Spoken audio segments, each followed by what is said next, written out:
All right, so I've just got an indication that we do have 41 chiefs and proxies present, and so as your chair for the assembly, I will formally convene the assembly and welcome you to the 17th annual general meeting of the BC Assembly of First Nations. By way of order of our business, we are going to start with the opening blessings. We are going to turn to Dr. Gwendolyn Point and Chief Robert Joseph, our knowledge keepers for that. As noted, once Gwen is ready, we will stop the recording briefly for that. So over to you, Gwen.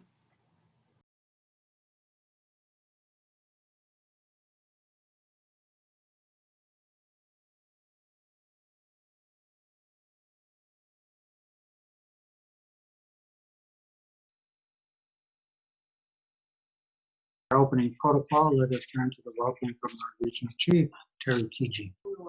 Thank you, Harold, and thank you to knowledge keepers, Gwen Point and Robert Joseph. I'm eternally grateful for your prayers, for your leadership, and for keeping me grounded as the regional chief of British Columbia Assembly First Nations. Daneza, Tsekuza, Skyza, Samoyagat, Timawagat, chiefs, hereditary chiefs, staff, membership. First of all, I just want to acknowledge the unceded, unsurrendered territory that I'm calling from in Claytley, Tene, the Dakat people. I want to say Masi Cho for thanking you for allowing me in your territory. And first of all, a little acknowledgement of all those families that are really going through a difficult time. Our fraternity as chiefs is one less as of Saturday, and my condolences to Binche Wuten First Nations in the passing of Chief Jerry Anatole. And our thoughts and prayers go out to our friends and family in Binche. Our thoughts and prayers go out to the George family, chiefly George Wilson, in the passing of Ernie, Iggy, George. More personally, my family, a young warrior named Elijah George West, son of my cousin Frida George, who had an accident on Saturday and passed away. And to all those, and I believe I've seen there was a passing in New Tonbridge and other territories. So my mind goes out to you.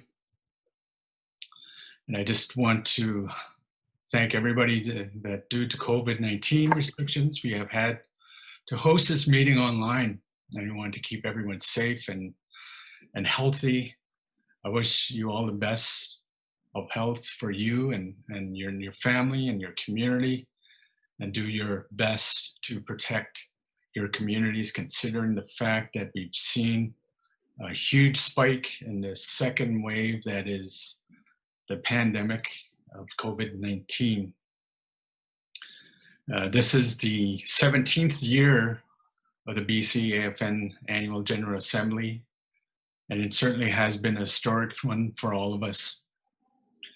The pandemic has brought out the best in us, and sometimes in this society, it exposed the worst in society. And we've definitely, as First Nations and Indigenous peoples, experienced those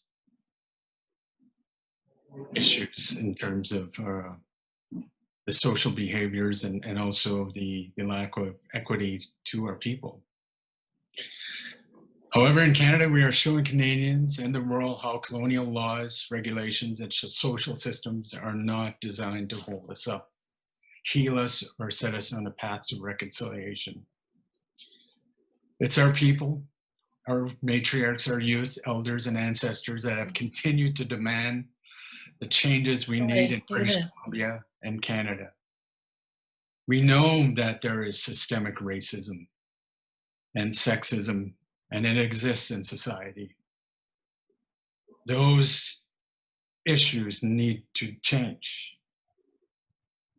The murders and abuses by the RCMP and police forces to First Nations peoples is not new to us.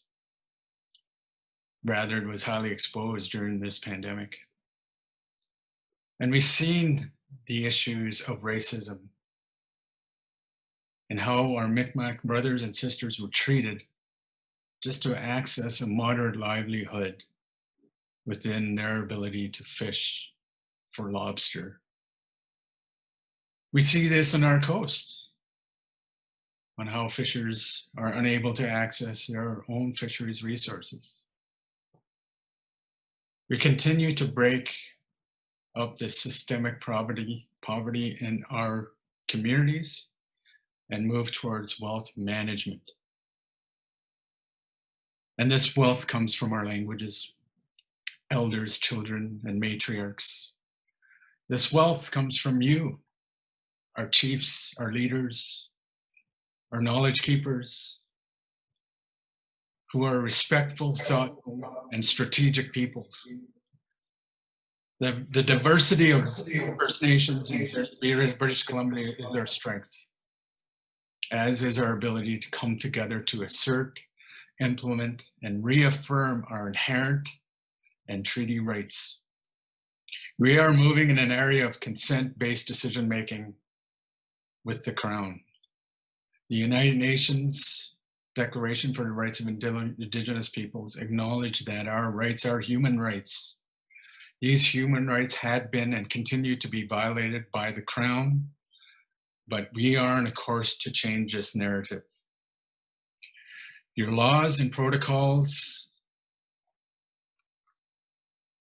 to govern your people, your lands and resources are the foundation for the legal pluralism, including Aboriginal title, that must be implemented in Canada.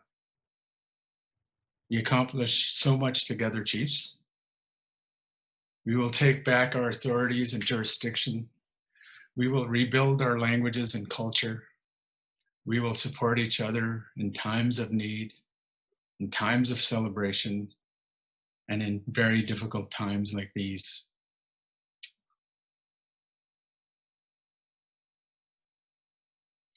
I want to thank my children and my wife. And I just want to acknowledge, my family in this very difficult time as we begin to really decrease our bubble, and also know that we're doing it for the best of our abilities to protect our families and our communities in this very difficult time. And as Regional Chief of the BCAFN, it's simply an honor and a privilege to work with the many chiefs in British Columbia and across Canada. And I want to thank you all. Please, please stay safe. We're in the second wave. We can fight this virus. We've survived smallpox. We've survived Spanish flus. It's in our oral history. And here is another challenge that I know with the leadership from British Columbia that we can really come out on the other side to the best of our ability for the safety of our families and the safety of our communities. And with that, thank you. Masai Cho, thank you. Thank you, Harold. Thank you very much, Regional Chief. We are just a few minutes after 10. We have until 10:30 before our first guest arrives, so to speak. Just in terms of the review of the agenda, we will hear from the Board of Directors and the BCAFN representatives. We will then hear about the financial audit in two places. The audit as of March 31st, and then a financial update up to the end of September. We do have some resolutions relative to that. We do have Minister Lametti for 45 minutes, and so we will have to make a adjustment, I think, just in terms of the scheduling of that. Children and families follows that at 11:15 for 30 minutes, and then ending sexual orientation and gender-based discrimination within the AFN with some resolutions at 11:45, 12:10, Declaration on the Rights of Indigenous Peoples Act implementation. Then we do have some welcome remarks on that from the Premier Hargan. We have a very short lunch, 30 minutes, so just note that. It's important to have that lunch ready and waiting, I think. We need to get started right away. At 1 o'clock, we do have Minister Mark Miller, Indigenous Services Canada, joining us at that point, and then we will turn to Fisheries and Aquaculture. 1:50, First Nation Education Steering Committee and the New Relationship Trust will wrap up our day in terms of our assembly. We'll take a break at 3:10, and then at 3:30 to 5:30, we do have the candidates forum for the youth delegates and for the region chief delegates. And then we'll hear from our electoral officer who will get us set for the election that will proceed immediately thereafter. On day 2, of course, we pick up at noon with the opening, and we will go quickly to resolutions and then do the election results in terms of the acclaimed, the youth and the regional chief, oath of office and those ceremonial things, and then wrapping up as close to 2 o'clock as we can. That is the draft agenda that you have before you. May I have a motion to adopt the draft agenda, or the agenda? And I will encourage you to use your raise hands functions, please. So I can let me get over to the top of my raise hands function. Sorry about that, Chiefs. That has gotten quite long. Yes, I see Cookby Christian and Chief Louis have moved and seconded that. I do want to thank Chief Leah George Wilson, Chief Louis, and Chief Jack for also offering to do that for us. And I also want to join in extending my condolences to Chief George's family, and to note that condolences have also been offered in the chat. Moved and seconded. Is there a need for discussion of the resolution as presented?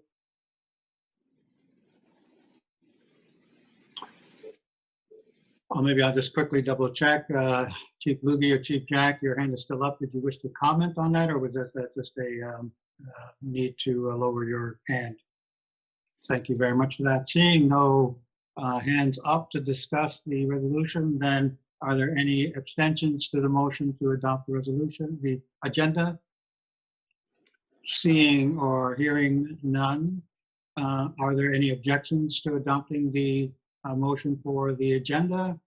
Seeing or hearing none, then with your permission, we'll note that the motion to adopt the agenda is passed by consensus of the remainder.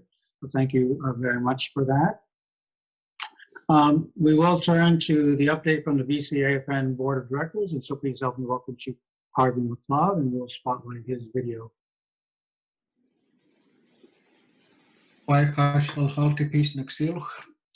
Good morning, chiefs and leaders, delegates, elders, and honored guests. I'm joining the assembly today from my home territory of the Syilx. I also want to acknowledge the territories where you are joining us today. A special thank you and raise my hands to our knowledge keepers, Dr. Gwen and Chief Robert, for opening us in a good way, reminding us of our responsibility and grounding us for the work that we have to get done today. My name is Harvey McLeod, and I'm the Chief Almejum for Upper Nekla Band here in Okanagan Territory. I am very pleased to welcome you to the 17th BC Assembly of First Nations Annual General Meeting. It's good to be able to gather even in this virtual way. A new way of doing business for all of us. And I know it's a changed environment, a changed world. And we just are honored that we're still able to gather and do our business in this way. I was first elected to the assembly or to the as a director in 2017. Seems like a long time ago. A different world back then. And I'm honored to hold this position besides my fellow board members, Chief Rebecca David, Chief Marilyn Slett, and Chief Charles Morvan. I would like to share that Chief Willie Blackwater is transitioning and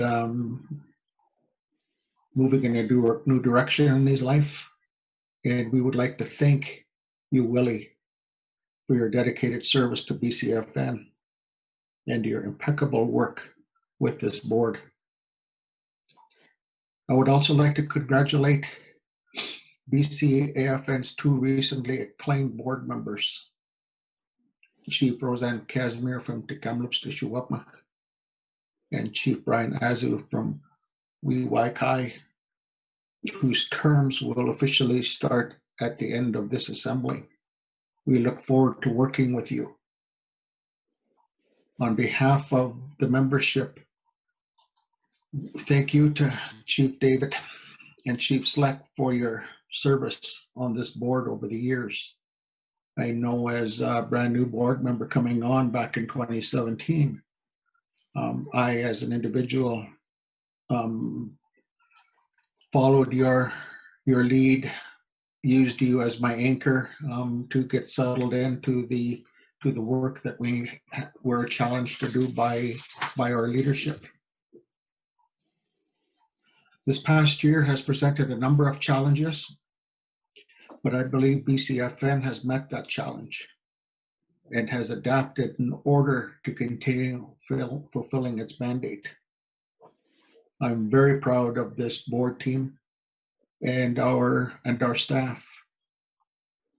Over the last year, the work that you've done, and more so in the last few months preparing for this assembly. A lot of hours and a lot of dedication to ensure that the messaging and the work that we have to get done in this assembly was going to be done with transparency and with respect, so we thank you. The organization has moved forward on various priorities under the leadership of our regional chief and the board. Many of these efforts have been undertaken in partnership with the Union of BC Indian Chiefs and the Summit as the First Nations Leadership Council and our various regional First Nations organizations. Priority activities have revolved around a number of files, children and families, lots of change there, justice, economic development, implementation of the Declaration of the Rights of Indigenous Peoples Act, FRIPA, Federal UN Declaration legislation, women's safety, security, and leadership, forestry and fisheries, climate action, cannabis, and the last 7-8 months, COVID-19 response and economic recovery. Like I mentioned before, the board has spent considerable time preparing for this AGM and the elections that will be coming, that will be occurring. Throughout the year, we have sought multiple legal opinions and guidance on how to ensure a secure, fair election that meet all of the organization's legal governance requirements. We conducted a survey with First Nations to gauge preferences regarding the mode and timing of the AGM. Hello? Yes. And the elections ahead of the August Special Chiefs Assembly, where the online election working framework was supported through resolution.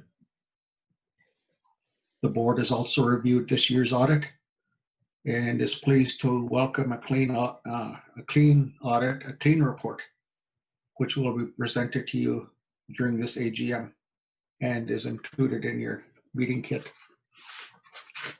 Thank you for your time and effort over the next couple of days, and I wish you a successful AGM.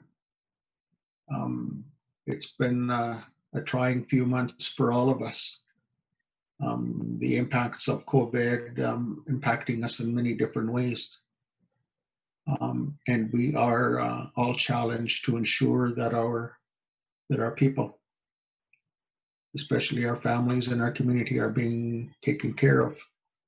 And with that, I really wish you well, and let's have a really good assembly. White limit. Thank you very much, Chief McLeod. Really appreciate that. I do want to look to the BCAFN representatives. I'll look to see if Dr. Gwendolyn Point or Chief Robert Joseph wish to add any additional messages at this point.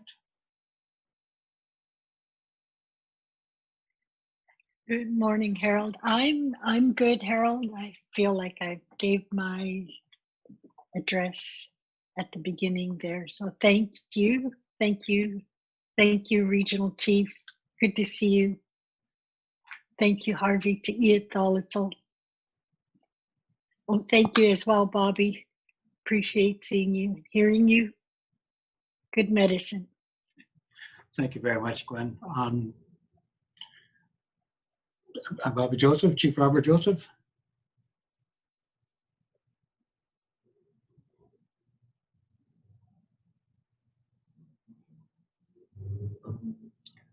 Seeing or hearing none, I will look to see if the BCAFN Women's Representative, Louisa Housty-Jones, is able to provide remarks to the Assembly.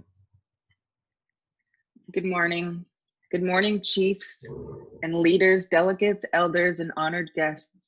I'm joining the Assembly today from my home territory, the Heiltsuk Nation. My name is Louisa Housty-Jones. My traditional name is Umklux, and I come from the House of Nazi. In 2018, I was elected by the BC Chiefs and Assembly as the BCAFN Women's Representative. I support and advance BCAFN's mandate with regards to women, girls, and the 2S LGBTQIA and peoples. I also represent our region on the AFN Women's Council. I am also a member and a counselor of the Heiltsuk Nation, and I will continue to be very involved in my community to promote our culture and mental wellness and support the safety and leadership of women. Our nation is creating a women's council that will be included in our constitution. It's called the Manuyuks Council. Manuyuks means one with you, specifically in reference to our women. This is one way we are working to restore the place of our matriarchs within our own governance system. I am passionate about bringing more women and gender diverse people into leadership and supporting those leaders to use their gifts. Personally, my culture has been the key piece that helped me find my voice and walk my path. This is another area I'm committed to: our culture, our language, the teachings of our elders, reconnecting and going deeper with the foundations of our people gives lives and will help people to heal and find their way back to their true identities. If we want these things in our communities, we must have hard conversations. We must have accountability. We must have action. We must have this as a top priority. I say we, I'm talking about everyone in leadership here and across BC. This starts with every one of us. We've been working with the National Action Plan. The BCAFN has been advocating a national action plan on the missing and murdered women that is led by survivors, families, and Indigenous women and the 2S LGBTQIA people. Respect to uphold the roles of Indigenous governing bodies take immediate action on the calls for justice, provide accountability, transparency, and adequate sustainable resourcing, and take into account that many voices of survivors, family, and advocates reflected in over 3,000 recommendations on the issues of the missing and murdered BC Women's Update. To support and develop the National Action Plan, the AFN Women's Council is in the process of planning regional virtual engagement sessions. In BC, we are currently working on figuring out the best approach to work with our partners. Based on initial planning, we know it is important to ensure the process that is Indigenous women-led, collaborative, and breaks down silos, strength-based, and trauma-informed. Action and implementation focused, exclusive, and different regions and the urban and rural context, and respect of the fact that people have already shared so much and we already have many recommendations about how to move forward. BCAFN's internal work. Finally, BCAFN recognizes that the work to create systemic change starts with each of us. This is why BCAFN is in the process of reviewing our government documents with the goals of ensuring they promote an organization that is free from discrimination, gender, and sexual orientation-based violence and lateral violence. We are also in the process of implementing an Indigenous gender-based analysis framework for the organization. IGBA Plus is BCAFN activities have the potential to impact the First Nations, who naturally have many other identity factors that should be taken into consideration if BCAFN's advocacy is intersectional, relevant, effective, and equality seeking. In conclusion, this concludes my report, and I look forward to providing updates to these initiatives in the future.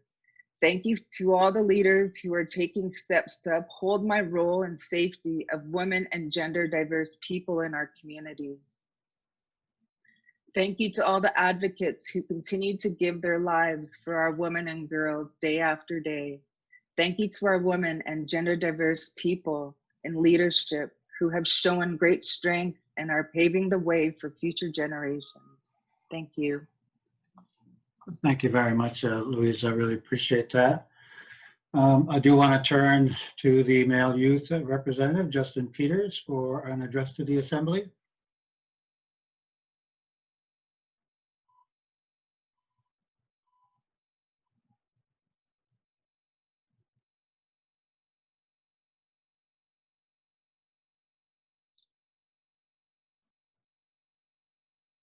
Justen, are you available? Mic's not on. Yeah, Justen, your microphone's not on. Thank you very White. much. You can.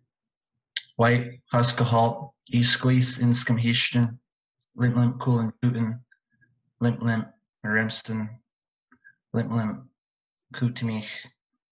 My name is Justen Peters. I'm from the Okanagan Indian Band, and I'm the BCAFN Youth Representative.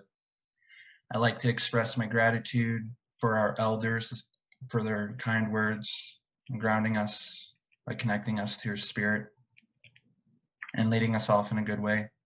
I'd like to thank the BCAFN staff for the hard work they do and our regional chief for his representation. I'd also like to thank all the proxies and chiefs that are in attendance today for your hard work, your dedication for the rights and the advocacy for First Nations within BC.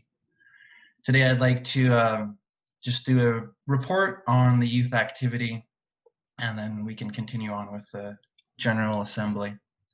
So I'd like to start off with mentioning highlights that the youth representatives have been a part of this year. and our initiatives that we're currently working on as well.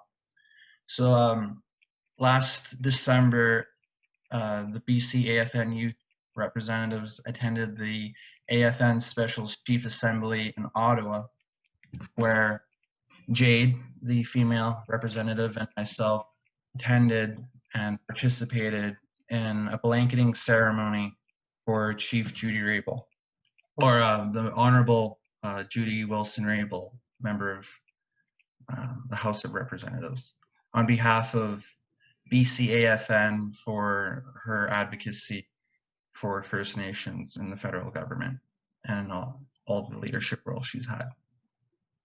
In January, the youth representatives attended what was previously called the joint gathering between BC First Nations and the federal government, which is now called our gathering. At this particular conference, the BC youth representatives facilitated a workshop on leadership, self-actualization, and partnership and relationship building.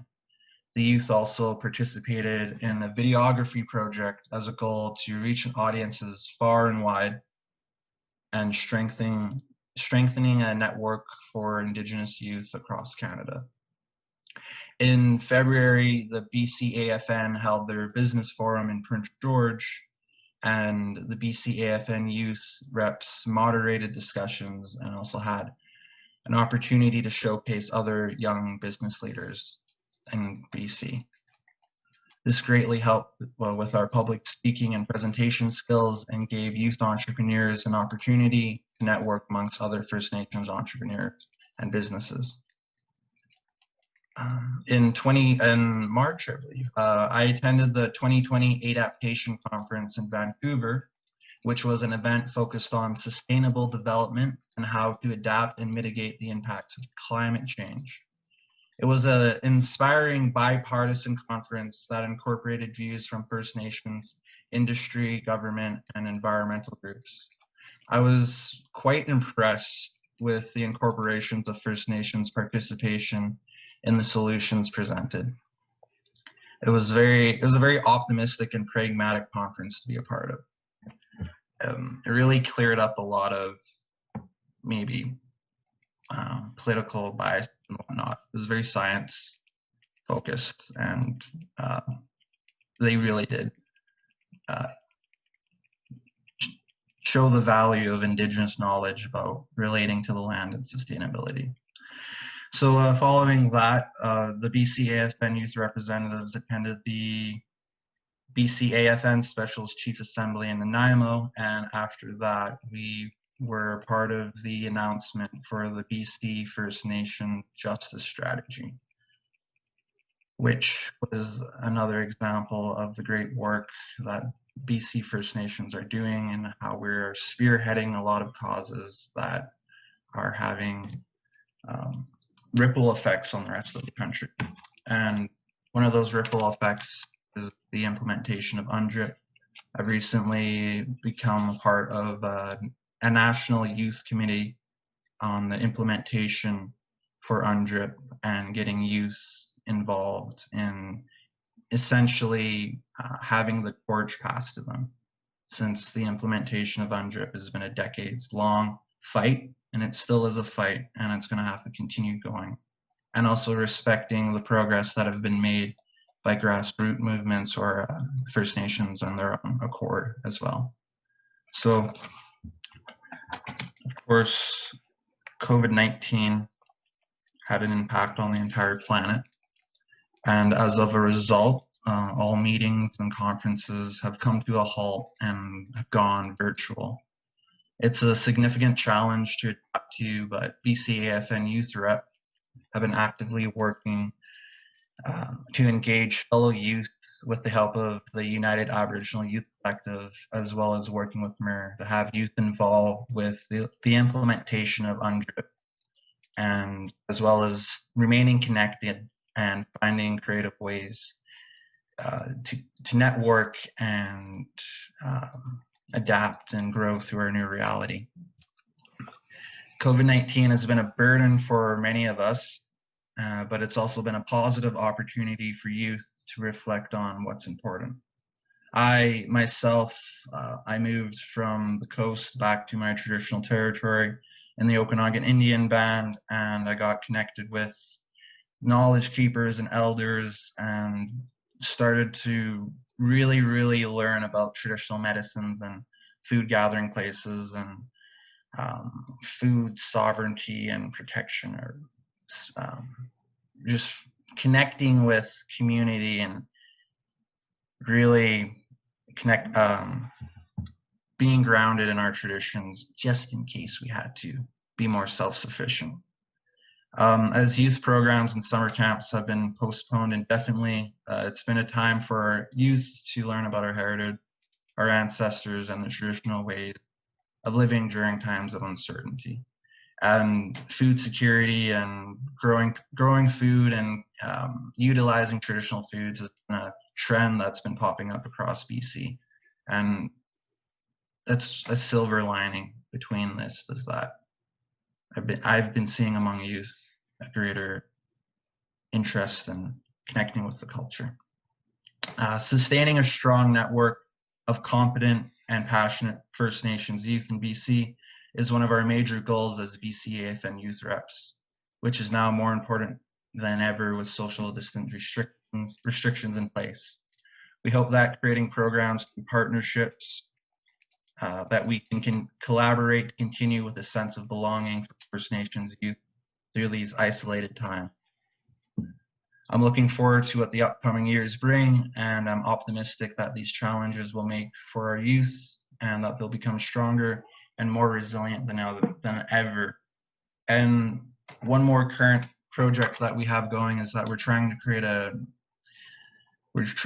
youth-focused website for BCAFN for youth to create memberships towards and share information about events or projects so they can network amongst each other and keep their relationships going. As well as we're holding a BCAFN Speak Your Language contest on Instagram and TikTok, where we're encouraging youth to upload videos of them speaking their Indigenous languages so that we can indigenize online content and preserve our culture using modern technologies. So in closing, I would like to once again express my gratitude to the BCAFN. It's been a very interesting year, but it's also been a year of major growth. The opportunities that I've had and the opportunities that I've been able to share with other youth has been life-changing and phenomenal. It's truly been a blessing, and it wouldn't be possible without the hard work that our leadership does and that our members do. So once again, I'd like to express my extreme gratitude. Wailimna. Thank you very much for that, Justen. As we move through our agenda, there's a little bit of flexibility between both our Micaela Roque from KPMG regarding the audit. As noted, her presentation is in two pieces. So there is a 10-minute presentation about the audit and then some resolutions. I propose we'll take those and deal with that in the next 15 minutes. And then Minister Lametti will then come on at that point for his 45 minutes, just in respect of his schedule. And then we'll come back to Micaela, who's graciously agreed to be available after to do the April to September financial update, which is a slightly different matter. So with that, Micaela, let's turn to you in terms of the financial audit report. As I understand it, you do have a presentation available, and you're going to share screen from there. And then I'll ask Minister Lametti's staff who have joined us to just get him ready for in 15 minutes. So we'll need to stop spotlighting Justen's screen and move over to Micaela Roque, who's in our participatory observers. Thank you very much, Chair Harold. Thank you. Good morning, everybody. As Mr. Chair had mentioned, my name is Micaela Roque. I'm an audit partner at KPMG here in Prince George. I'm calling in from the traditional unceded territory of the Lheidli-T'enneh. So thank you very much for allowing me and my family to work and play here. So also a huge thank you to the BC Assembly for allowing me to call in and doing this whole assembly remote, and thank you for keeping us safe. We also want to thank you for having us as your auditors. really appreciate working with you and everything you do.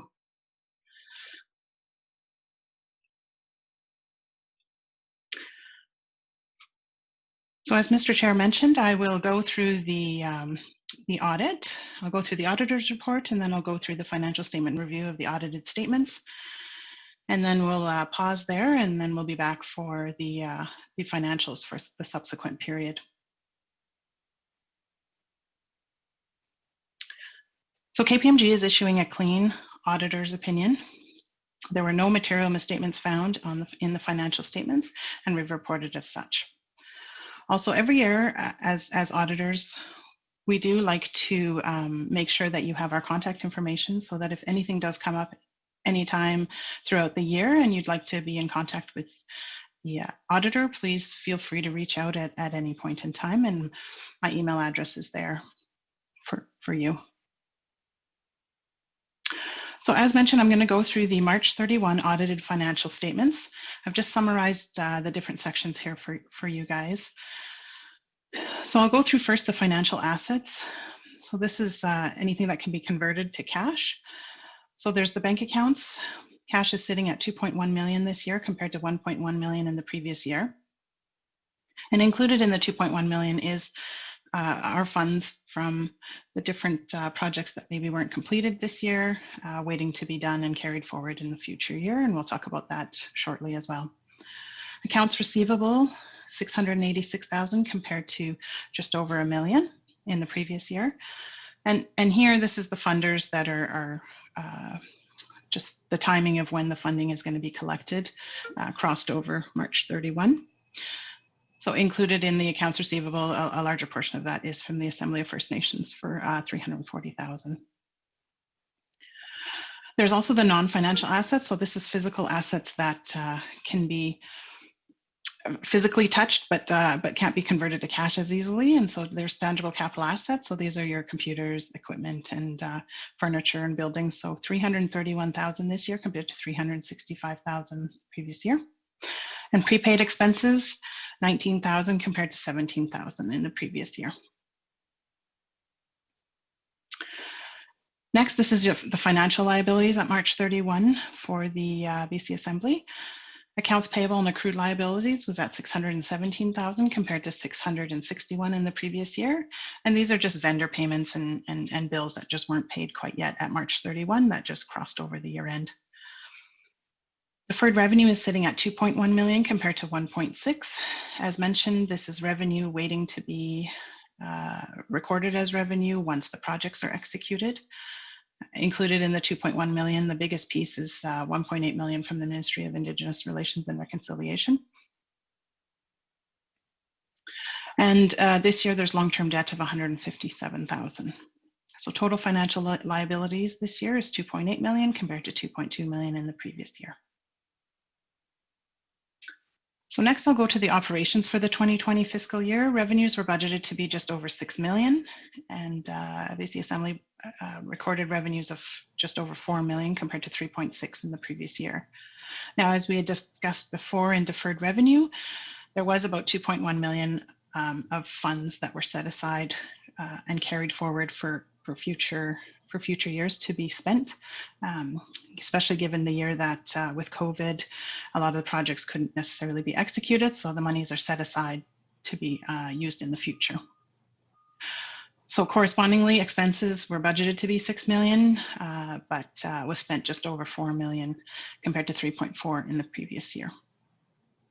So as a result, the annual deficit for this year is 24,000 compared to a surplus of the previous year of 176,000.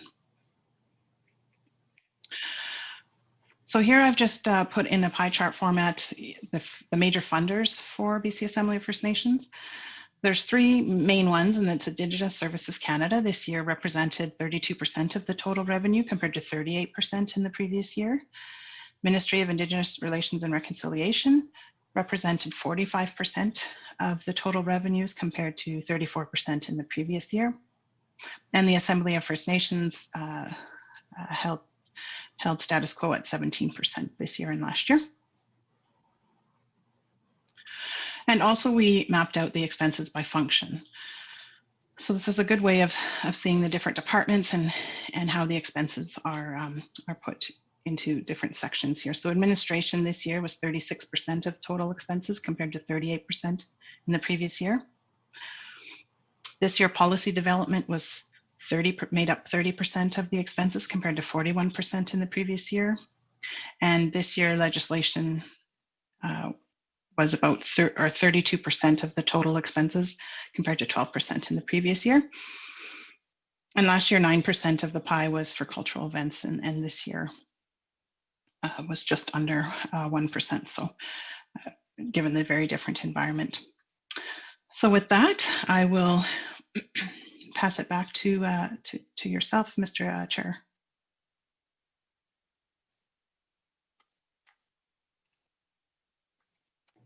Sorry, I just had to unmute myself. Thank you very much for that, Micaela. So we do have resolutions, and for the resolutions process, we will turn to BCAFN staff Maureen Buchan, who will share her screen and show those. They are in the complete package of resolutions that are on the events page, and she just now posted them in the chat function, so you can open them there, download and open them there as well. So let's go over to Maureen's screen and put the resolution for the adoption of the audit on the screen. So adoption of the 2019-2020 audited financial statements. And I will need a mover and seconder. I see Chief Maureen Lugie has her hands up, and may I assume that is for you as the mover? So hearing no objection to that. May I have a seconder to the motion to adopt the financial statements? I see Chief Janet Webster. Thank you very much. And so that's Chief Janet Webster, Lytton First Nation, and Chief Maureen Lugie, Wet'suwet'en First Nation. So thank you very much. Is there a need for discussion of the resolution to adopt the audited financial statements? Again, for that, I'll look to raised hands. With the share screen, the gallery is not a great fallback to look for people interested in talking. Seeing none, is there need for further discussion or any discussion at this point? Seeing none, and so third time, seeing no hands raised for discussion, then is there any abstentions to the resolution to adopt the 2019-2020 audited financial statements? I'll ask you to use your raise hands function if that's the case. Seeing none, I will then ask if there are any objections to this resolution. Again, seeing none. And just to be clear, on your participants list at the bottom right, you should have a raise hands function. If it's not there, you click on the three dots, should open it up, and you should see a raise hand there. If you're on a phone, raise hand is *9. And we do have a couple participants on phone, and one of the chiefs in particular. All right, with that then, seeing no abstentions or objections, with your permission, we will then say that this is carried. Thank you very much. We also have a resolution number 2 regarding the appointment of an auditor. If we could move to that. Put to Maureen to move to that on her screen. So appointment of the auditor. Therefore be it resolved that the BCAFN Chiefs and Assembly hereby appoint KPMG LLP as the auditor for the BC Assembly of First Nations to hold office until the auditor is re-elected or his successor is elected at the next annual general meeting. I see that Chief Wayne Christian is willing to move, and Chief William Jovanovich from Skidegate is seconding that motion, and I just trust that that's correct in the reading of the raised hands. And so Chief Wayne Christian from Splatson and Chief Jovanovich from Skidegate. Is there a need for discussion of this resolution? Seeing none, is there a need for discussion of this resolution? Seeing none, and so therefore seeing no need for discussion, are there any abstentions to this resolution? Seeing none so far, are there any abstentions to this resolution? Noting that there were no abstentions to this resolution, are there any objections to this resolution? Seeing none, I'll call again. Any objections to this resolution? And noting no objections or raised hands to this resolution, then with your permission, we will note that it is carried by unanimous consensus. Thank you very much for that. Just in the interest of time, Micaela has graciously agreed to defer for the 45 minutes we've allocated to Minister Lametti, and I just want to verify with the group that Minister Lametti is on the line.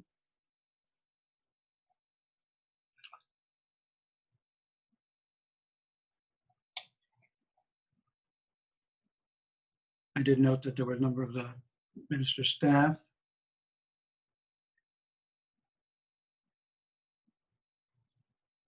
I'm not seeing Minister Lametti. So given that, let us finish up the report from KPMG. Back to you, Micaela.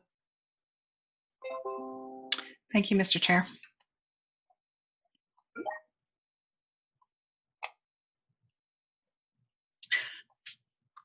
So as mentioned, given that March 31st was 6 months, at least 6 months previous to the assembly here today, the management team had thought it was prudent to give you further information subsequent to the year end so that you have more current information for yourself and to make sure that they're compliant with the Societies Act. So as presented here, the balances that I'm presenting today are unaudited. This is the 6 months ending September 30th. And so we'll just give you an update here today. So the cash balance is sitting at 2.8 million as of September 30th. Accounts receivable, so funding that is waiting to be received, was 990,000. Accounts payable is at 311,000. So these are just invoices waiting to be paid at September 30th. Long-term debt is sitting at 141,000 after payments over the summer. Physical assets are 301,000. So every year they have to record some depreciation, so usage of their different assets. So it's been brought down to 301,000 now. And prepaid expenses is sitting at 12,000.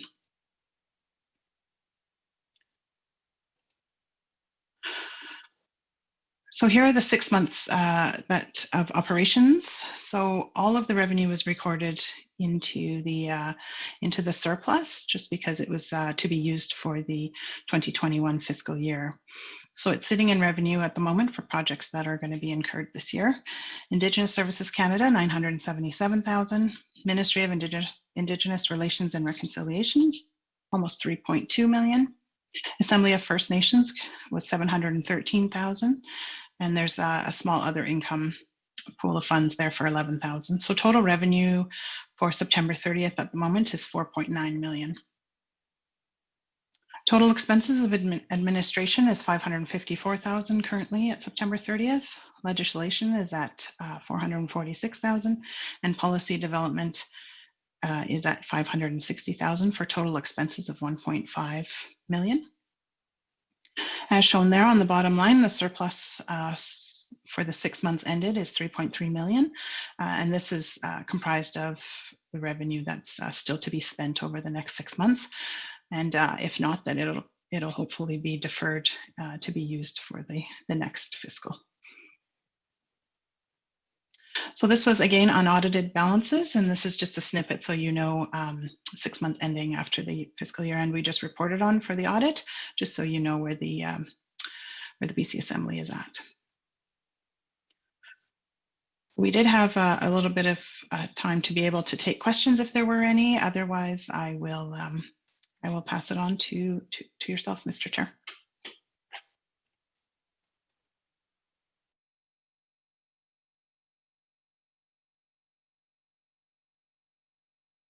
Oh, I think you're muted there, Mr. Chair. I was trying to do too many things at once there. Thank you for that. So again, just checking with our delegates to see if there's any need for discussion. Seeing no hands. And so with that, and acknowledging that Minister Lametti has joined us, I do want to, on behalf of the Assembly, extend our thanks to you, Micaela, and really appreciate your flexibility here in this morning's session. All right, thank you very much for that. Just keep our agenda moving along. I do want to welcome Minister Lametti, and I do note that at least one of his staff has joined him as well. And so there you'll see them in your participants list. And so welcome. As noted, Minister Lametti's bio, who is of course well known to many of you, is in the events.bcafn.ca page for those of you who wish to have a bit more detail about his impressive background. But other than that, let me welcome you, sir, and turn it over to you. So I'll ask SAV to spotlight. There you are, sir. And you are muted at the moment.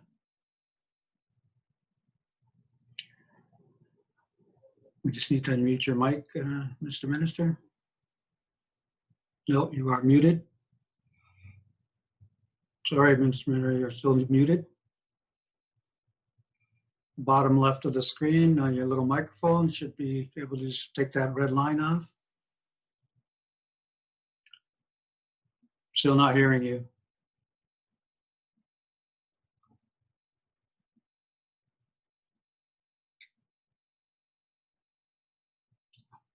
Looks like we've got a little technical glitch here. Is that better? There you go. Thank you, sir. Welcome, great. sir. Thank you very much. Sorry about that. I had my screen froze. I had to leave the program and come back. Kwe, Sego, hello, bonjour. Greetings from my office, which sits on the traditional territory of the Algonquin people. And as many of you know, I represent a riding in Montreal, which sits on the traditional territory of the Haudenosaunee. Thank you for that introduction, Harold, Tarbell, and thank you, Regional Chair Teegee, for inviting me to speak with you today. While we're not physically in the same room, I really appreciate the chance to join you in your annual meeting. I'm getting freezes. Many of us have had some practice on camera over the last several months, most often for work, but also for Zoom visits with the family and socially distanced chats with friends. We've all had to figure out how more creative ways to communicate, connect. Of course, for millions of people in Canada and around the globe, the pandemic has meant more than figuring out logistics. People who were already struggling with low incomes, underemployment, domestic violence, their challenges have felt the full weight of this crisis. Ces épreuves se manifestent dans toutes les régions du pays, notamment dans les collectivités éloignées et autochtones. Il faut aussi ressortir la nécessité de poursuivre notre travail qui vise à établir de meilleures relations de nation à nation entre les Inuits et la Couronne et du gourmand à gourmand avec les Premières Nations, les Inuits et les Métis au Canada. Throughout these priority to support Indigenous communities to help contain the spread of COVID-19 and to keep people safe. In BC, I know that the First Nations Health Authority has been hard at work with provincial and federal partners to actively monitor and respond to the pandemic. The justice system is another area of shared responsibility, and now more than ever, it is vital for us to work together to support those who are struggling to resolve their legal issues. Our country is not only going through a pandemic, but also major social change. In Canada and beyond, citizens are debating the nature and promise of equality in our time.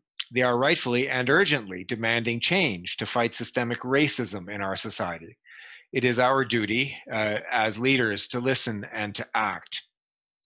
We're hearing more and more the calls for concrete actions to improve our justice system, to better serve Indigenous communities, the Black community, racialized communities, the LGBTQ2S communities, as well as bi-spirited people and others, in order to help promote equal access to justice for everyone. All Canadians must have confidence that the justice system is there to protect them and not to harm them. The pandemic hit us at a moment when our country was already having important conversations about the rights of Indigenous people and the true meaning of reconciliation. I want to assure you all that these issues have not lost their urgency for our government, just as they remain critical for all Indigenous and non-Indigenous peoples in Canada. Have you lost me? No, you're fine. Can you? Yes, Okay, we you're can- fine. Can you still see me? Yep. Okay, I've lost the video, but that's okay. I'll just keep going. Yeah. Give me a shout if you can't see me or hear me. Having candid and difficult conversations and truly listening to each other is how we will move forward together. And so I've spent the last several months doing just this, reaching out to people across the legal landscape, so to speak. I've connected with law students starting a new and very different school year and with bar associations across the country. I've been meeting with public health and justice stakeholders as part of my co-chairing duties on the Action Committee on Court Operations in response to COVID-19, where I chair the committee with the Right Honourable Chief Justice Richard Wagner of the Supreme Court of Canada. The Action Committee provides national leadership and guidance to help provinces and territories progressively restore the full operation of Canada's courts. For example, the committee has provided guidance on key issues, particularly on conducting criminal jury trials in a time of pandemic. Indigenous communities face special challenges, and we need to ensure that people can access their courts and justice services no matter where they live. Following presentations from experts, including Mr. Douglas White, chair of the BC First Nations Justice Council, the committee recently published a document on the issue of fully restoring court operations in our northern, remote, and Indigenous communities, which remain limited at this time. We want to hear from as many of these voices as possible so we can make sure our decisions are informed by these diverse perspectives. And we are hearing a shared sense of urgency. In all quarters, there's a push to do more than talk and study issues that we already know exist. Events of the last few months remind us why. The appalling acts of violence and racism happening in Nova Scotia over fishing rights, and the despicable treatment of Joyce Echaquan in a Quebec hospital tell us that much more must be done to address systemic racism and discrimination, and to affirm, respect, protect, fulfill, and promote the human rights of Indigenous peoples. I know there is frustration. I've spoken to enough of you directly to know that. The changes we all want to see will take time and patience as current processes and mindsets are deeply entrenched. But we need to continue our candid and honest conversations, and we need to keep taking action. So today I want to update you on our work in a few areas that I know are top of mind for the BCAFN and for me and for our government. First of all, on Indigenous justice, I know that you have been deeply involved in work at the provincial level on a First Nations justice strategy. At the federal level, we are also pushing forward. I'm optimistic that the Government of Canada will be able to support the implementation of this unprecedented strategy in a substantive and meaningful way, and I expect that the strategy will prove to be a model for other Canadian jurisdictions to explore. In September, we reconfirmed our focus on reconciliation and tackling systemic racism, which are fundamental parts of our plan to build a stronger, better, and more resilient Canada. To that end, we're moving ahead on a number of important issues and priorities. We're collaborating with Crown Indigenous Northern Affairs to negotiate administration of justice agreements with a certain number of Indigenous communities. These accords respond directly to TRC Call to Action 42 for federal, provincial, and territorial governments to put into place Indigenous justice systems. And this is an essential function for autonomous governments. The control of the administration of justice is a means by which Indigenous communities can develop their capacities for self-determination and to effect durable and transformational change. Indigenous partners have also equally determined that it's a key element to help the security of their communities and to help reduce the overrepresentation of Indigenous peoples in the justice system. Work continues with our partners at Public Safety Canada to respond to justice system-related calls for justice in the final report of the National Inquiry on Missing and Murdered Indigenous Women and Girls. To make sure we get things right, we are actively engaged with Indigenous partners and experts through the governance framework established by my colleague, Minister Carolyn Bennett, to develop the National Action Plan, to co-develop the National Action Plan. This approach will ensure Canada can set priorities, identify gaps, and implement Indigenous-led responses to end violence and victimization and reduce the overrepresentation of Indigenous people in the justice system. All of this work continues to be done within the broader human rights framework of the UN Declaration of the Rights of Indigenous Peoples, UNDRIP, or I prefer to just call it the Declaration, and the Canadian Charter. The MMIWG National Inquiry's report reminded us that this is crucial to addressing the root causes of racism, discrimination, and violence that remain all too prevalent in our society. We continue to invest in Indigenous law initiatives. Last year, we announced $10 million over 5 years towards projects that will revitalize Indigenous law and improve equality for Indigenous peoples in Canada's legal system.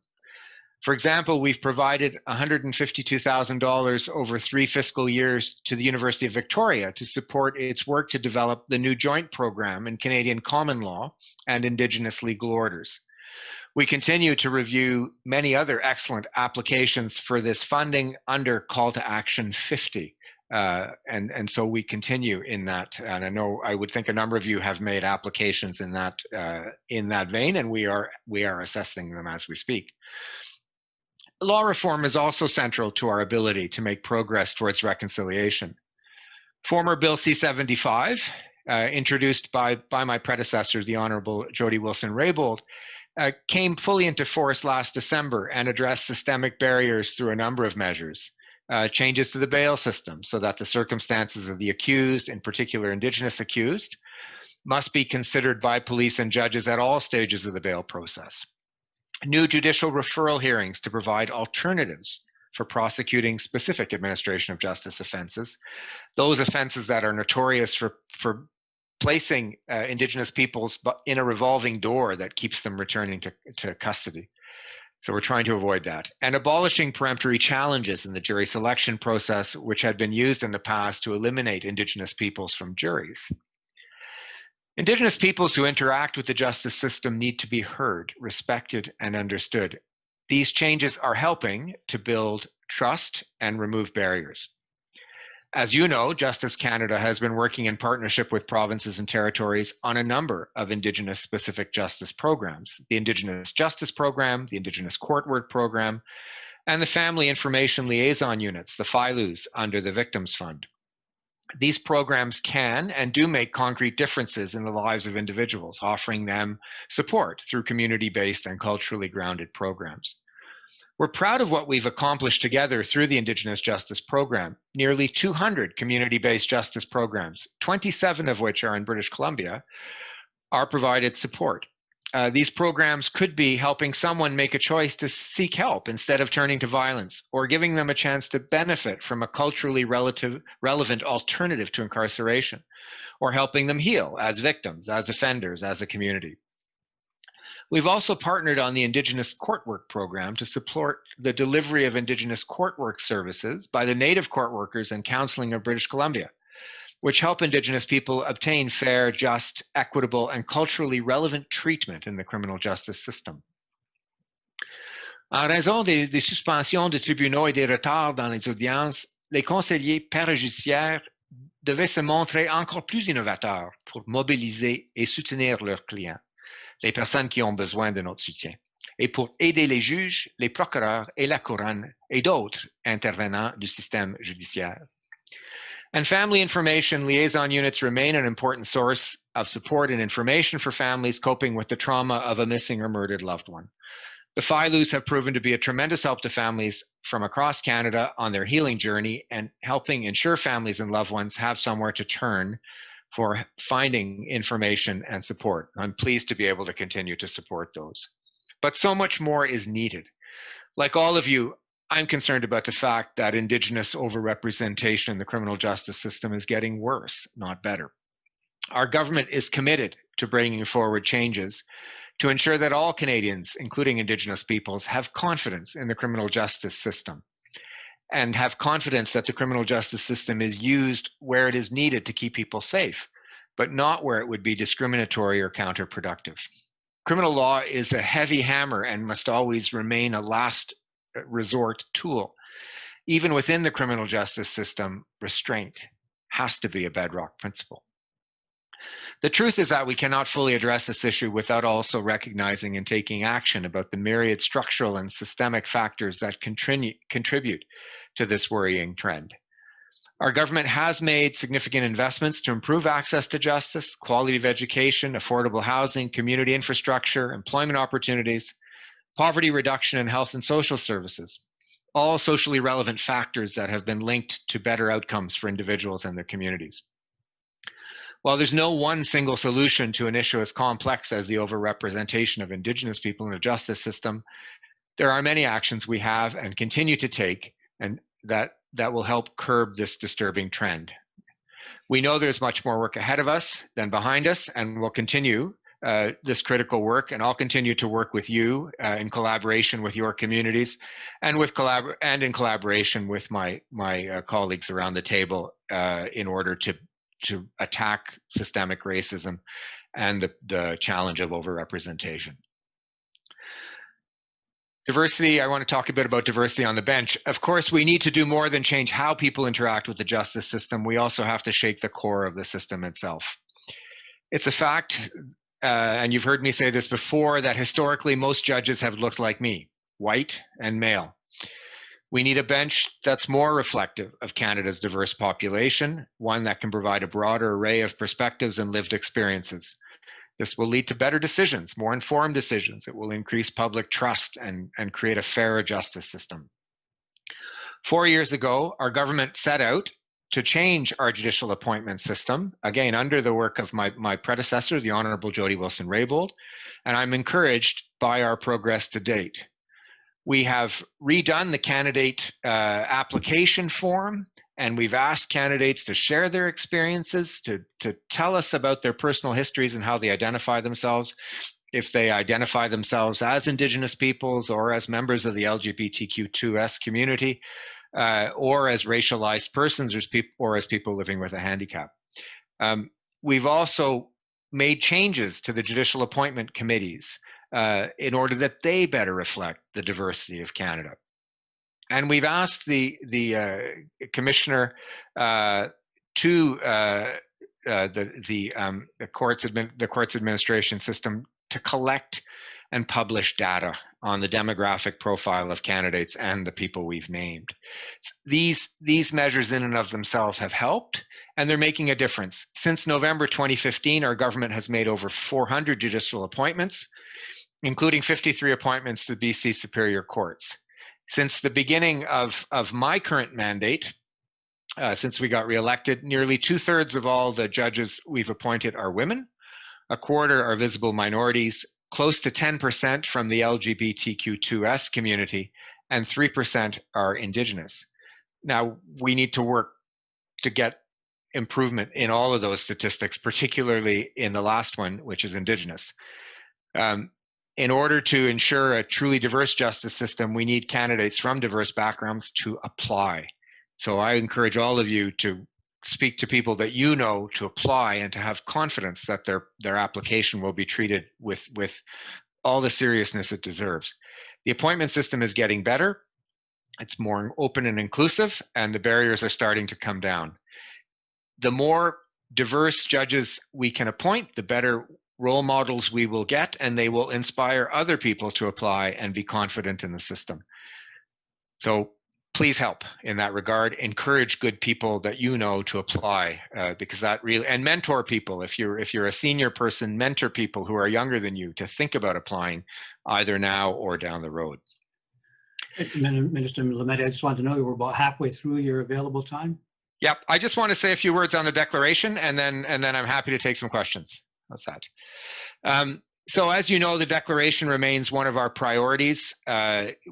We're introducing federal implementation legislation for the declaration. We've been knocked off our track by COVID more than once, but we are pleased with the progress we've been making, particularly intensively over the past couple of months, working with Indigenous leadership across Canada, including the BCAFN team and your partners in the First Nations Leadership Council. We started with Bill C-262, the old Romeo Saganash bill. We're hoping to use that as a floor and build on that, and we have taken away suggestions. Your experience, obviously, in the province of British Columbia, working on DRIPA, is also exceedingly valuable. We will do nothing to hinder DRIPA because we know that you have put a lot of work into it. We've had good working experience so far.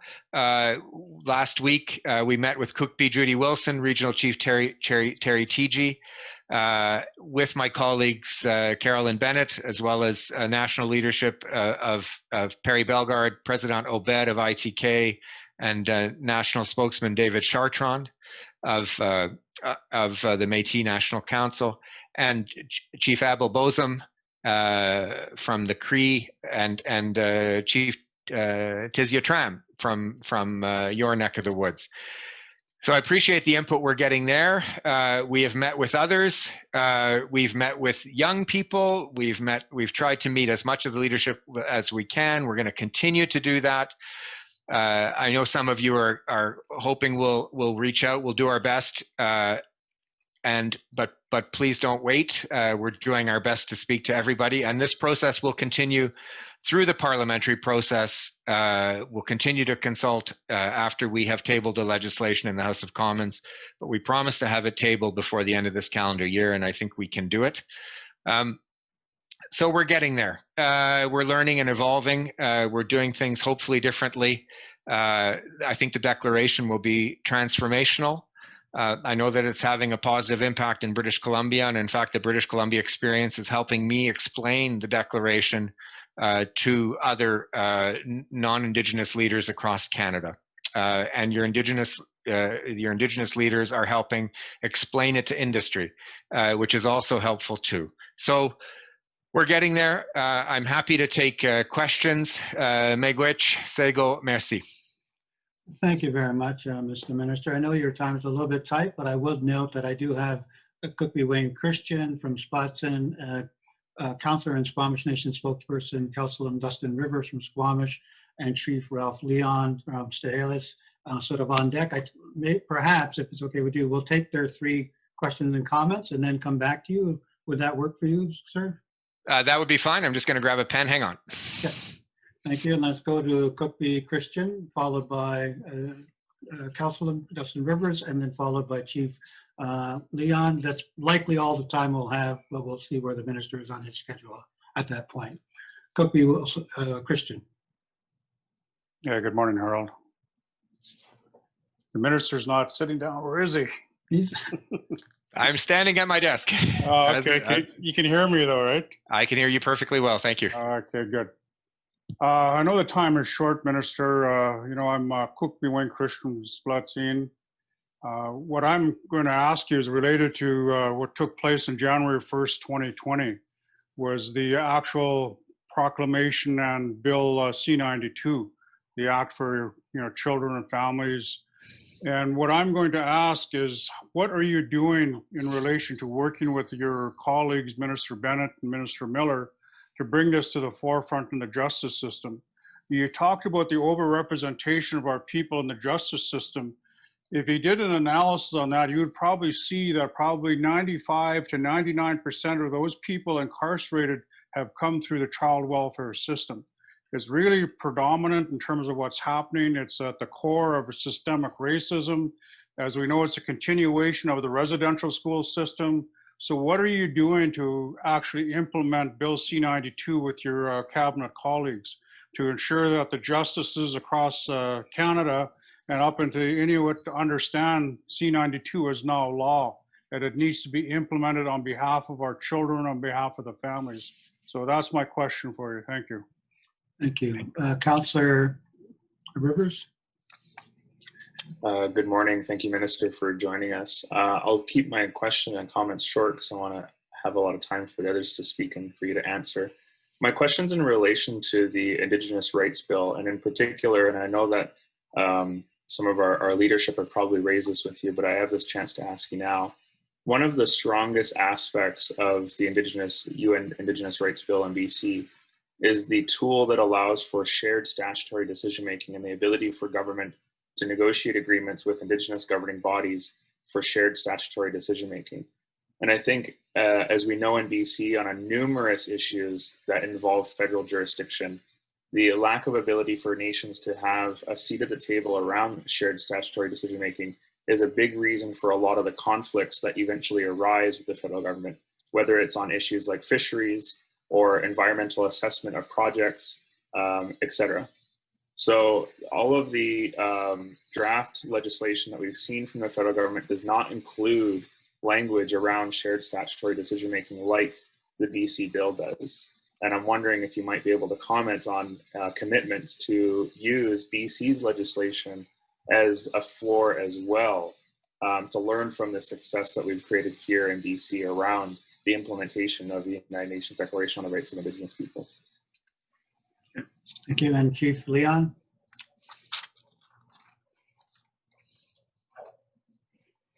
Just ask you to unmute your mic, Chief Leon. Hello. There you go. Ace Whale, thank you, Chair. Good day. My name is Chief Ralph Leon Staelis. My question or comment is, have you, or when you do receive any resolutions from the AFN,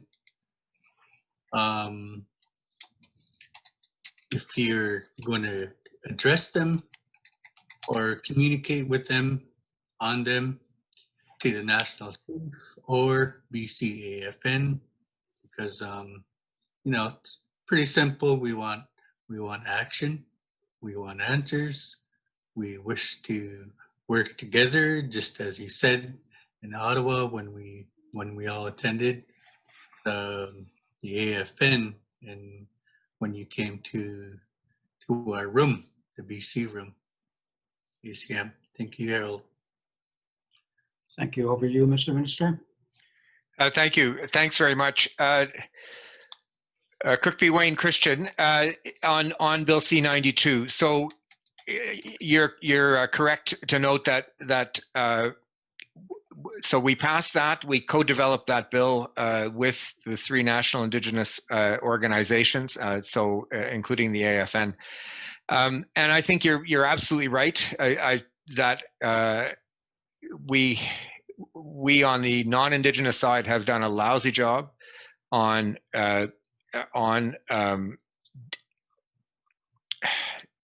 trying to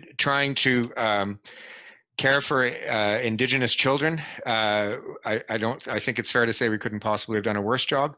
So Bill C-92 tries to address that by really recognizing that the power has always been and ought to always have been in your hands to do that. So Indigenous communities should take care of their kids because you're the best place to do that. So that's the fundamental animating spirit of that. I think you're absolutely right that if that can improve, that situation can improve, the care for children can improve, it will have a positive impact on the justice system. So I do work with Miller and Bennett as well as hearing suggestions from many of you on this. The point of C-92 is to put the onus on individual Indigenous communities to come up with plans, and then for the federal government to recognize that, affirm that those plans are the plans that ought to be followed. So we're working with Indigenous communities to try to put together those plans. And the leadership will come from you on that, and I will be supportive of my colleagues in the sense that they're supportive of you. COVID has slowed it down, and I hope that we'll be able to pick that back up again. I think it's been a natural reaction on the part of all people in Canada, Indigenous and non-Indigenous, to put safety and security first in this COVID time. So I think that slowed the development of some of the programs, but I can assure you that it still remains top of mind. We have a challenge from Quebec. It's my role to defend that piece of legislation, which we believe in the court system, and we're confident that we can do that. So I'm also supporting in my role as Attorney General. Chief Councillor Rivers on UNDRIP. That is a very good point about shared decision making. I think we are looking at that DRIPA. We've decided to use 262 as a floor because that previous bill had the support of most members of the House of Commons. It died in the Senate on the order paper. So because of that, we thought that would be the better place to start. I appreciate that DRIPA represents improvements in many ways, and we're looking at them.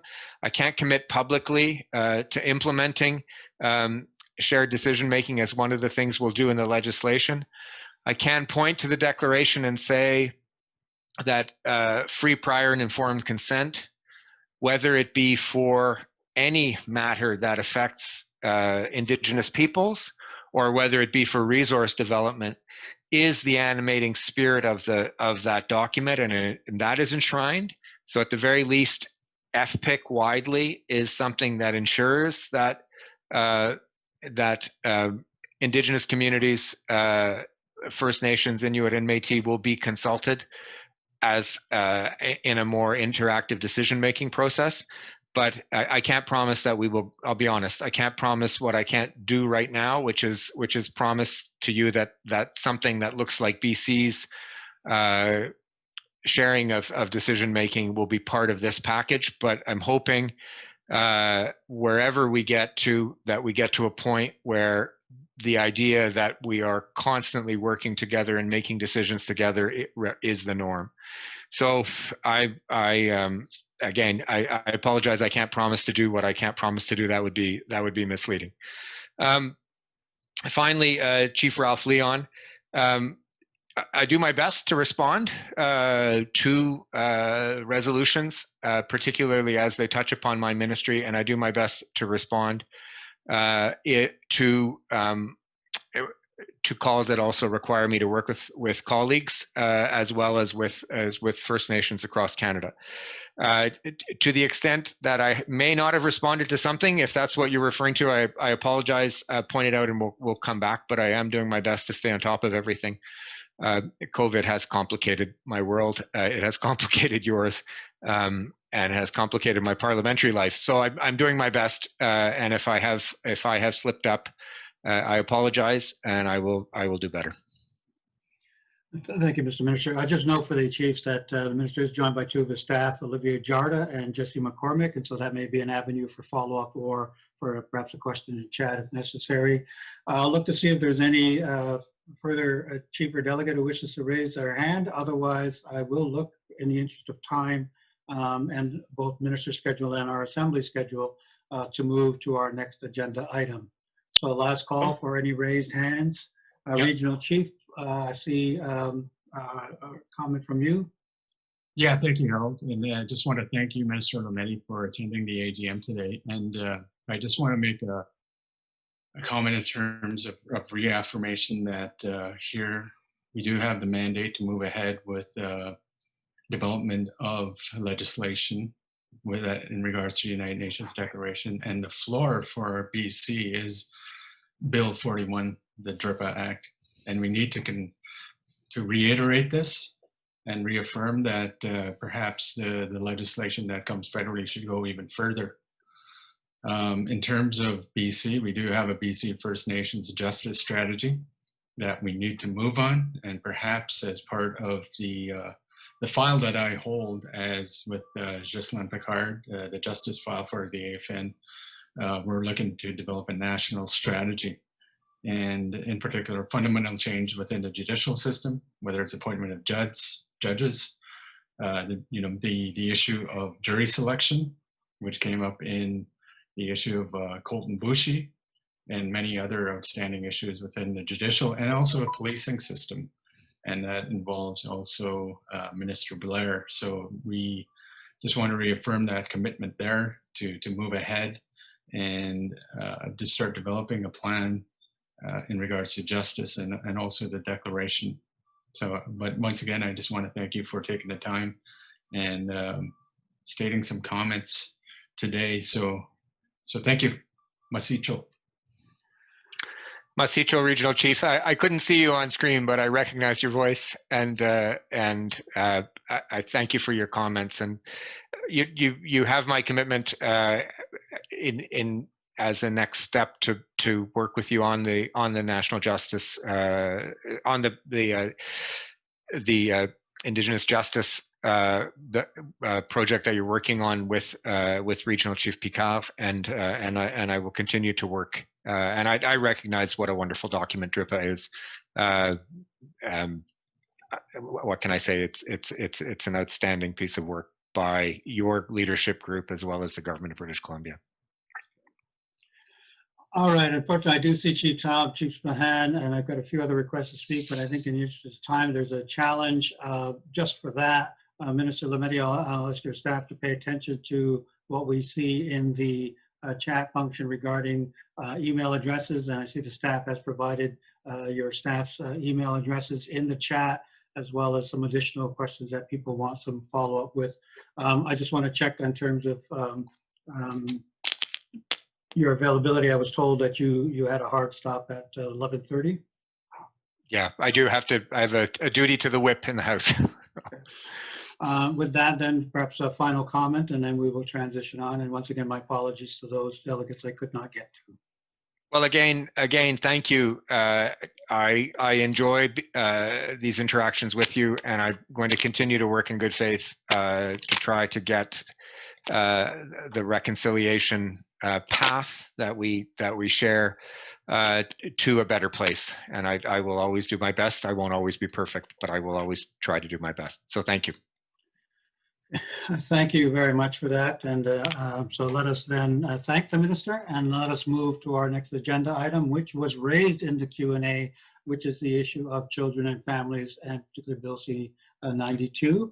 We are going to turn to Cookbee's Judy Wilson and to Cookbee Wayne Christian for an introduction for that. And then we do have a number of resolutions on that issue as well. And I will note we are behind schedule overall. And so let us then go. I've got Cookbee Judy Wilson on deck first, I believe. So let's go to her camera if we could.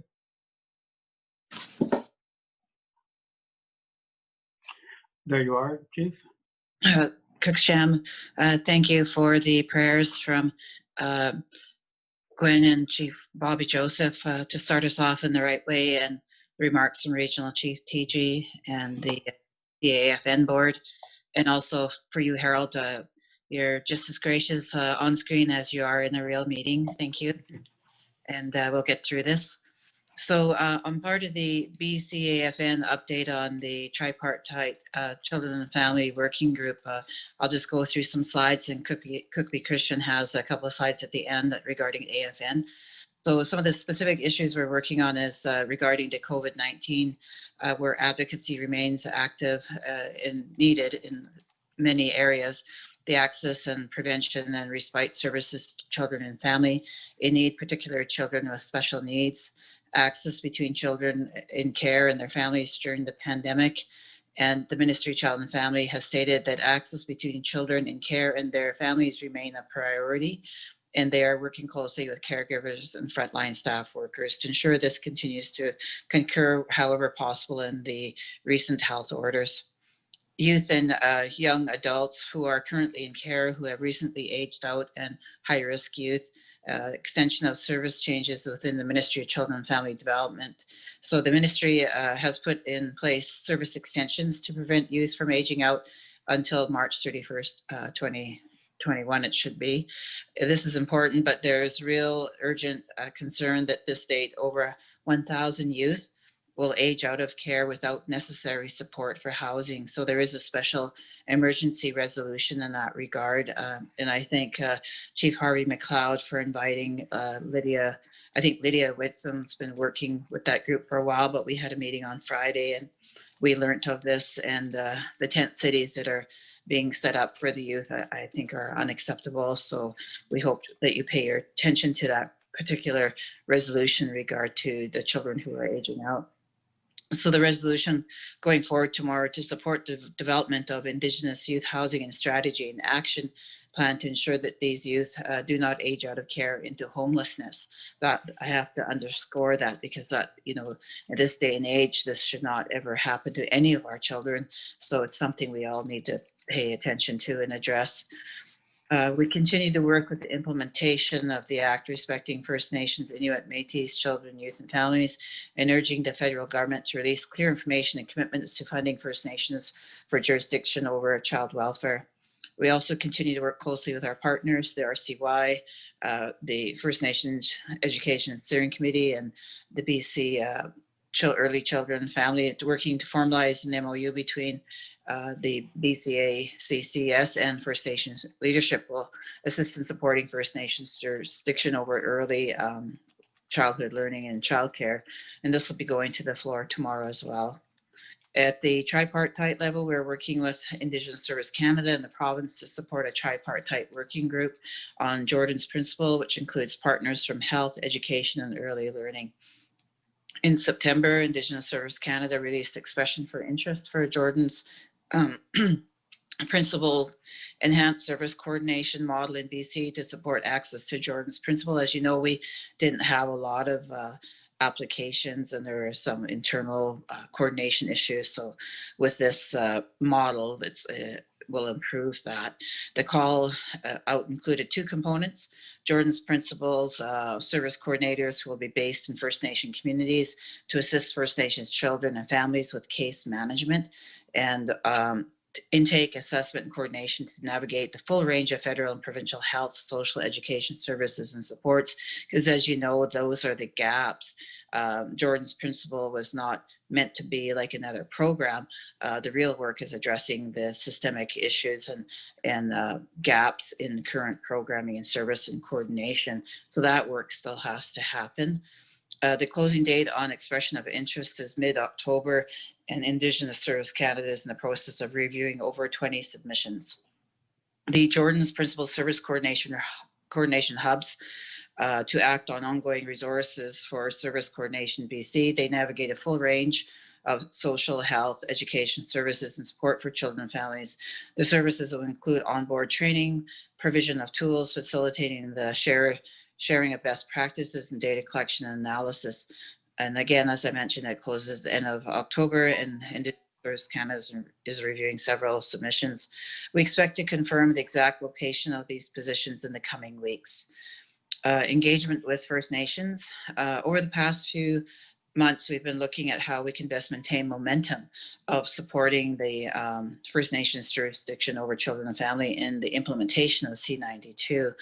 And not while we're not able to meet in person. On September 15th, we hosted our first Children and Family Quarterly Town Hall in partnership with Indigenous Service Canada and the province. This was in response to a request from First Nations to have a venue to engage directly with the province and Canada on this issue. As it was in the first session, it was focused on a broad general update, and future sessions will be focused on specific topics of interest or priority. The next town hall session is planned in January, giving time for the new provincial government to be in place so they can participate. On the same date, we'll also host a reorientation of the federal act, and recognizing that there needs to be ongoing information and resources shared on the implementation of the Act. Both sessions were well attended and recorded for those who weren't able to attend in person. And if you're interested in the recording or of either of these sessions, just please reach out to our technical staff. As a follow-up to the sessions, we're planning several focus groups and information sessions based on the priorities identified by the First Nations. The Children and Family Services Engagement Priorities survey, recognizing we may not be able to come together in person for some time.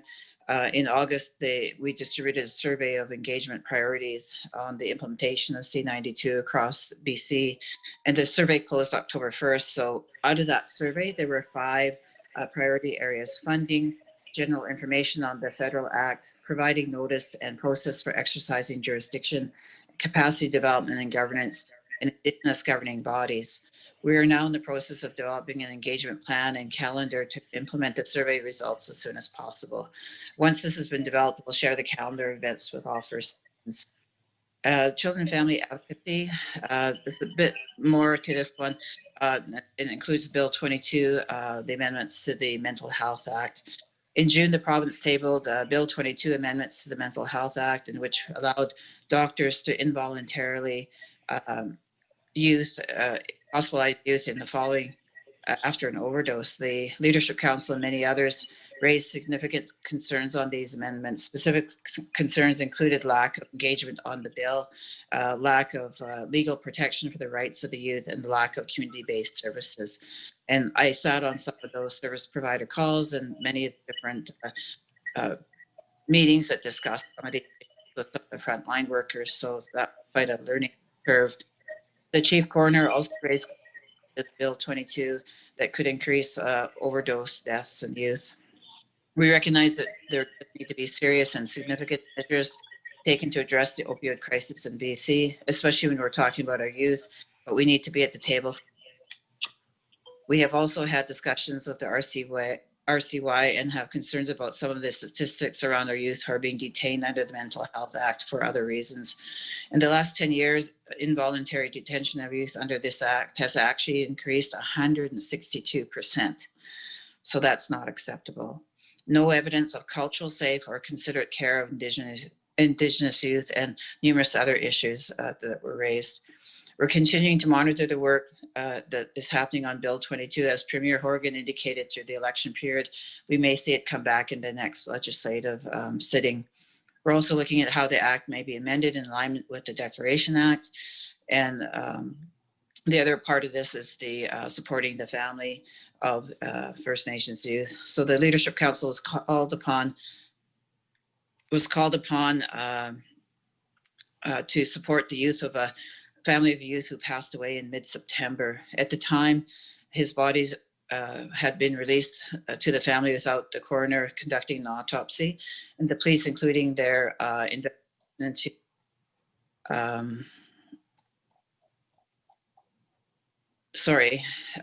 we supported the family in urging the coroner to complete an autopsy and their calls to the public inquiry into his death. We saw this as an important issue to act urgently, given the time-sensitive issues that were present in the lack of action and justice in this reality for our people in dealing with government bodies. An autopsy was completed, and the family now has additional support in helping them to find the answers that they need. The next case is the Robert Riley Saunders case update. So on October 23rd, the settlement for the victims of Robert Riley Saunders was approved by the BC Supreme Court. Based on Ministry of Child and Family Development review of Saunders files, it's believed there's 102 victims, 85 of whom are Indigenous. Since learning of this situation, we have been following closely and will be continuing to follow this up. One of the recommendations we're urging the province to take on is the mandatory registration of all social workers, and we'll be putting this forward as part of the Declaration Act action plan. So I just want to thank our colleagues who work on this file, Regional Chief Terry Teegee and Cheryl Casimir. I wish them both the best of luck in their candidacy, and also all of the staff from the Union BC and Chiefs, in particular Don Johnson, who is our lead senior policy analyst on children and family, and also the First Nations Summit technical staff, and also the BCAFN and Mary Ellen Tarbell as well. And I want to just do a quick closing. I just want to wish Grand Chief Stuart Phillip a very, very happy birthday today. It's his birthday, and I'm hoping he's on, but if he's not, send him some birthday wishes. And we do miss him greatly. He's at many meetings as he can, and I just wanted to share that with everyone that Grand Chief is celebrating today. So that ends my comments, and Cookabee Christian will be carrying on with the Assembly of First Nations level on children and family. Thank you. Okay, thank you very much. We're going to then go over to Cookabee Christian, please. Thank you, Mr. Chair.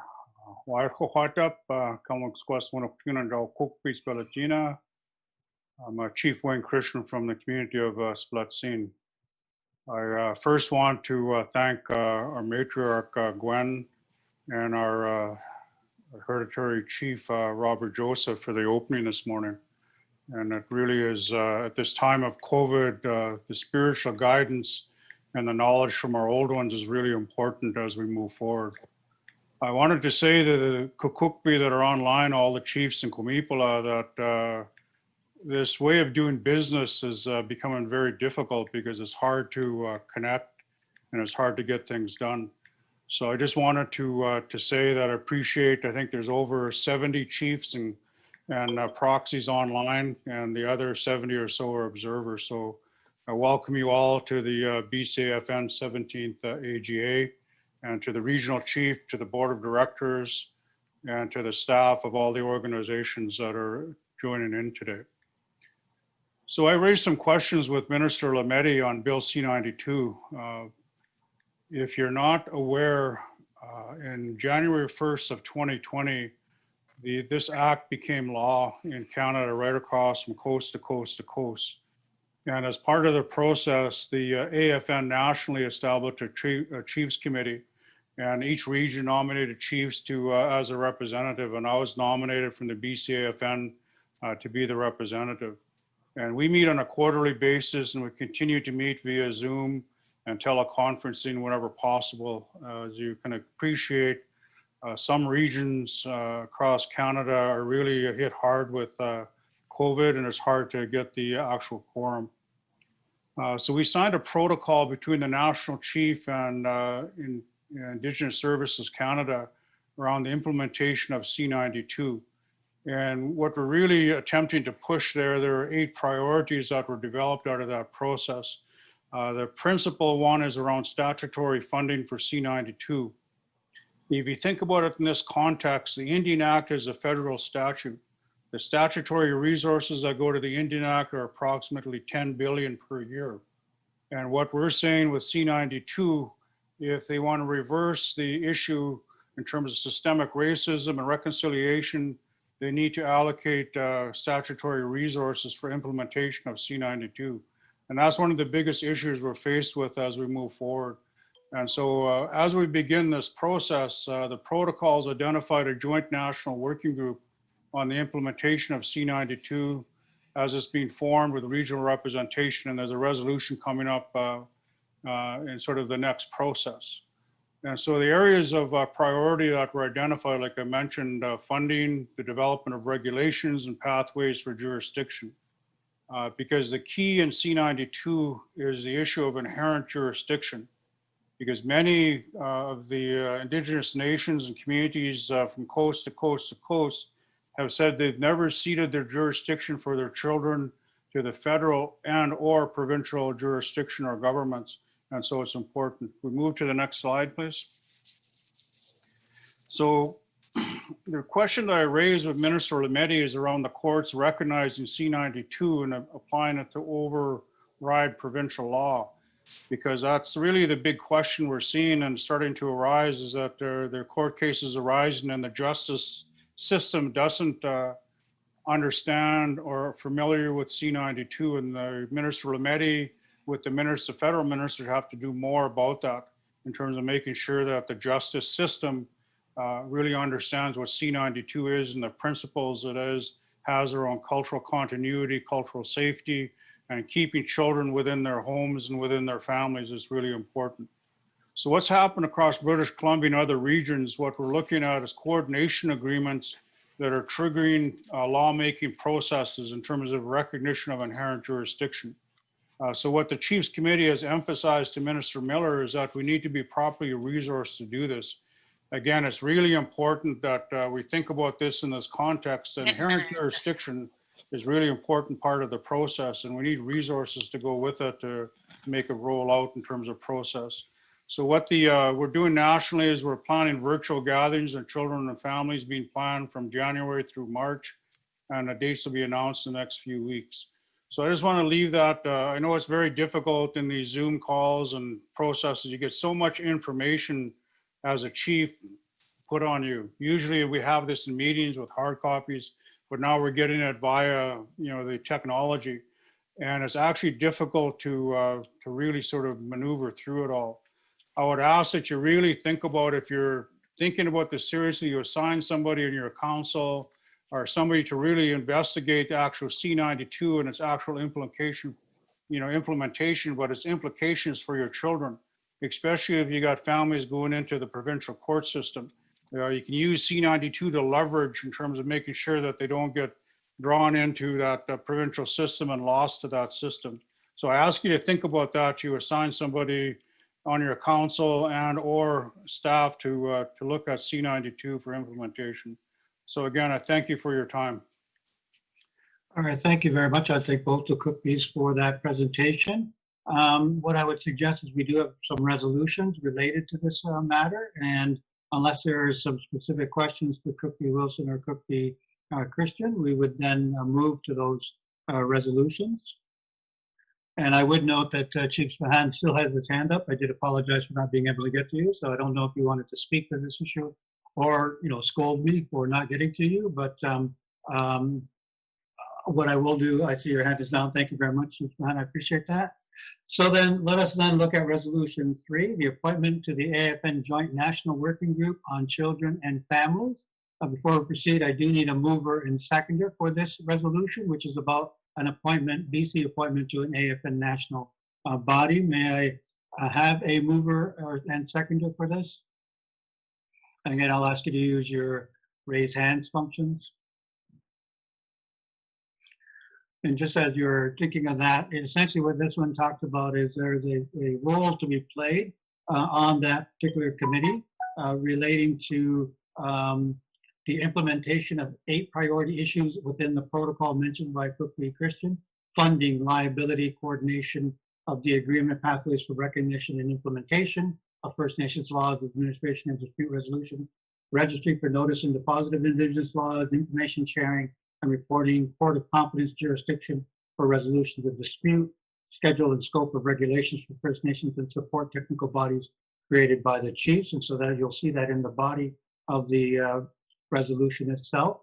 And while the board and the regional chief have the authority under the bylaws to, under the governance manual, to appoint this as a matter of transparency, the request was made to bring this to the floor of the assembly.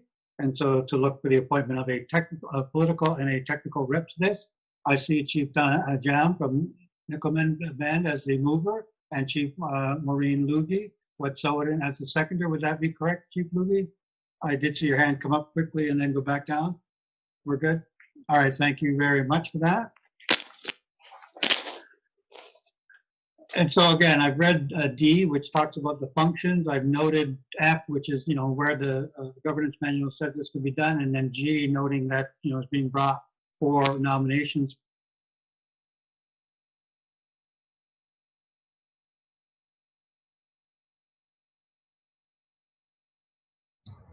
Harold, you're muted. Thank you very much for that. I was giving an eloquent summary of the whereases, but just to note, I had described them previously, and then we are looking for a nomination for a political representative and one alternate to the AFN National Working Group on Children and Families. I do note that there has been some email traffic about this, and I'll look to the Chief Lugie, who's one of our mover or seconder, in terms of comment on this resolution, in terms of a potential nomination, if I recall my notes correctly.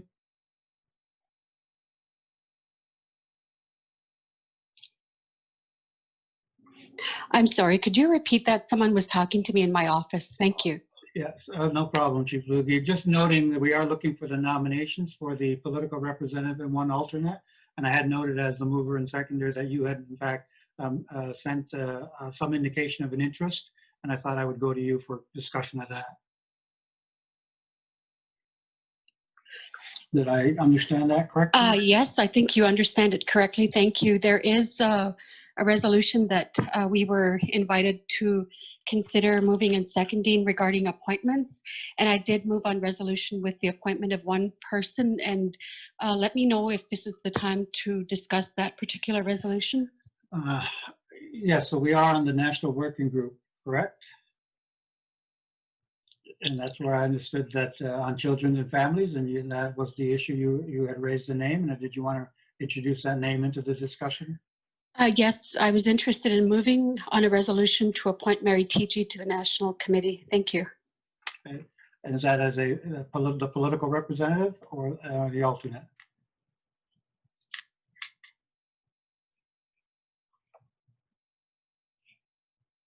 Okay. So Hi, I'm sorry. I was on mute.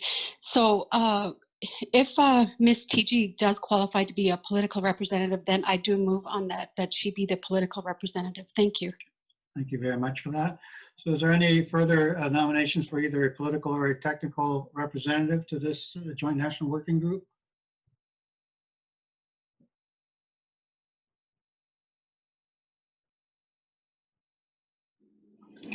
Is there any further nominations? Chief Crow? Turn your mic on, please. I'd like to nominate Kuki Wayne Christian as a political lead.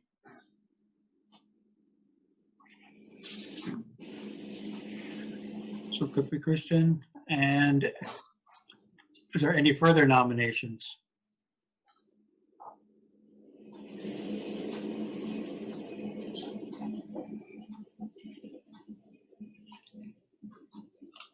Once again, just a second call. Is there any further nominations for a political and an alternate to the AFN National Working Group on Children and Families?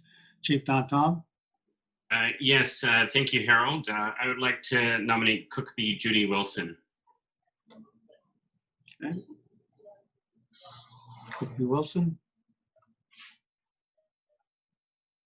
And a third and final call, are there any further nominations for either a political or an alternate to the AFN National Joint Working Group on Children and Families?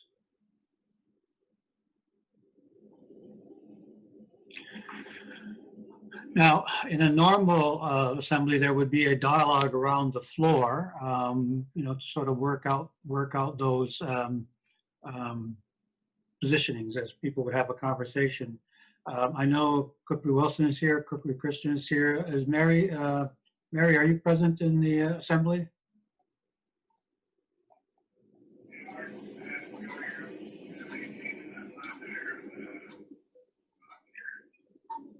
Because essentially what we would do is we would have them work it out in terms of how they would do that. I'm not sure if Mary is present. Otherwise, I will then go to a show of hands using the raised hands function in terms of each of these showing your interest, and we would ask the staff to count.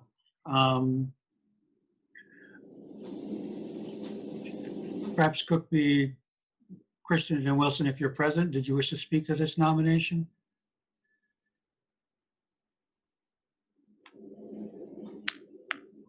Thank you, Mr. Chair. I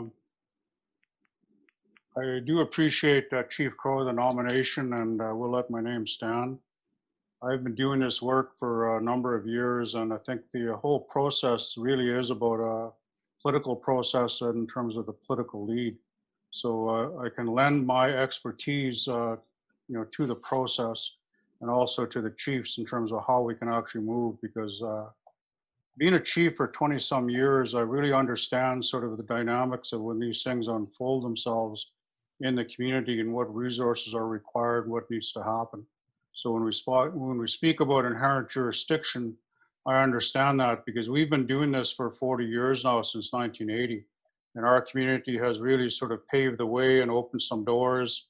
And I believe we're moving to a next level where we're talking about national or nation-based jurisdiction. And I think that's where we need to be moving to. So again, I thank you, Chief Crow, for the nomination, and I will let my name stand for the political lead. Okay. Cookby Wilson? Yeah, thank you for that. And I'd like to thank Chief Don Tom. He was saying, oh, he didn't get to talk to me, but yeah, I've been working on these files both at the many levels for many, many years, and right in the trenches, if you will, in regards to many of these issues.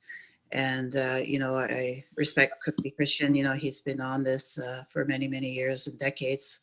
And I was wondering, I was asking the question about the alternate, if I would be able to stand in as the alternate to Cookby Christian.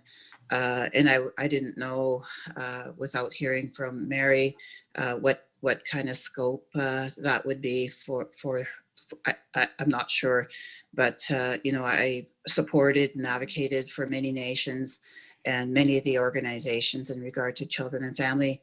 and worked on international and national files. And my heart is really with the children and family on any of these issues, and many of the social issues that are related to children and family. And we do have a lot of work to do. And I respect all the colleagues that, you know, the ones that put their name forward, because they're still doing the work at all those levels. And it's going to take everyone, all of our nations and all our advocates and all the people in the communities to make those substantive changes that we want on standing up our jurisdiction on children and family. So I respectfully ask you, Chair, to clarify these appointments and nominations, but I would respectfully look to maybe being an alternate to Cook v. Christian on those, the national level. Thank you. All right, and just so the resolution does call for one political representative and one alternate to that representative. So that's what we're looking for. I don't see Mary Teegee in our list of participants. So I would ask Chief Lugie if you wanted to speak to Mary's nomination. Sure, thank you. So Mary Teegee represents the Carriers of County Family Services and has been very involved and engaged in the discussions under C92. And she's very well versed and experienced in this area. And we do support her up here in the north. And we appreciate that there would be a northern representative to represent us on all the child and family services issues that are up here in the north. Thank you. All right, thank you for that. So just as I listen to the discussion, what it looks like is that we do have Cook v. Judy Wilson, who has put her name forward to be an alternate. So then it would be both Mary Teegee and Cook v. Christian, whose name are forward as the formal political representative on the committee. And what I would suggest, if that's accurate, then that we just use our raise hands functions to indicate where the support is in the assembly, and we'll take it in the order that they were nominated. So those, I do see Janet Webster's hand as raised for discussion. Janet, over to you. Hi, I could see that Chief Wayne Christian and Judy could be the political reps and alternate, like Judy's saying, but I would see Mary Teegee would be the technical support. Yeah, and maybe I'll just look to the BCAFN for a clarification here. So again, this calls for the political representative and a political alternate. The way I read it, I don't see the thing about a technical support, or and so perhaps if I could look to the staff person handling the child and family to clarify that. Chief Lou, you have your hand back up? Yes, I think that, can you clarify whether nominations are closed? Because I'm seeing in the chat that Chief Cynthia Joseph of Hegelget is interested in being nominated. So can you clarify whether it has closed or not? Thank you. Okay, I'm looking at it. I don't see that in the chat. So it might be a private message that you have. And I did not formally close the nomination, so then I would say that it is, oh, I see it there now. Chief Cynthia Joseph from Hegelget. I'm a former practitioner of child welfare as legal counsel and seek nomination. And so Chief Joseph, could you speak to then with the position for a political representative and a alternate to the political representative, which you seek here?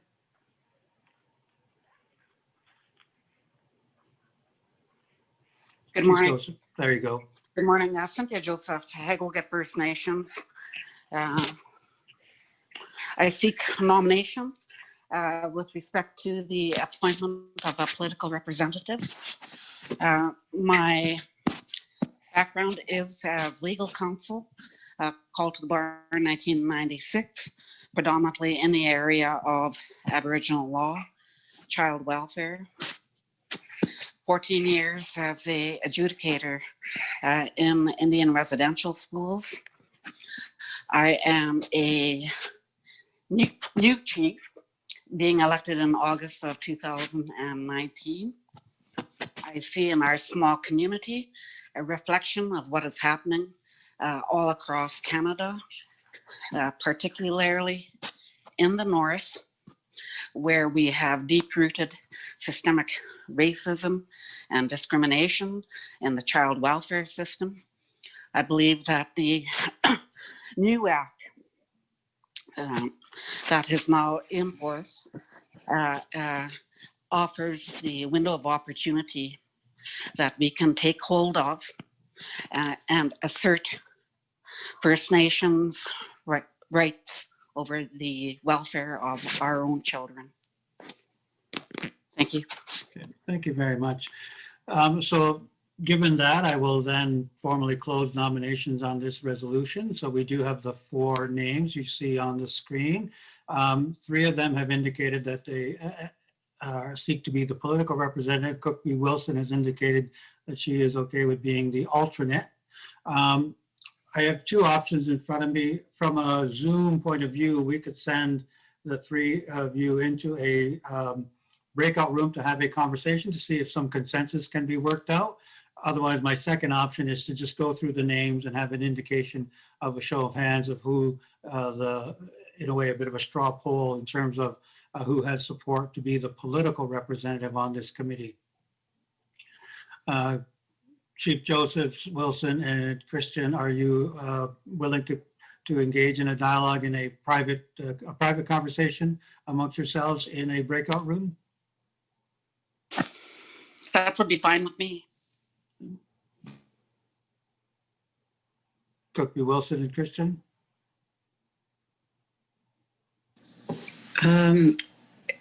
Harold, am I correct that I'm the only alternate?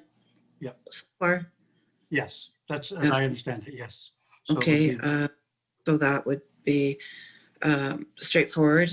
And then I think the only real vote would be between, and I don't know how Mary Teegee is represented, if it's Chief Luigi, and then Chief Christian and Chief Cynthia can have a discussion on what they, I'm available if they want me to be included in discussion. That would be fine with me. Thank you. Thank you very much for that. So Cook B. Christian and Chief Lugie, would you be willing to do that? I see Chief Lugie has her hand up.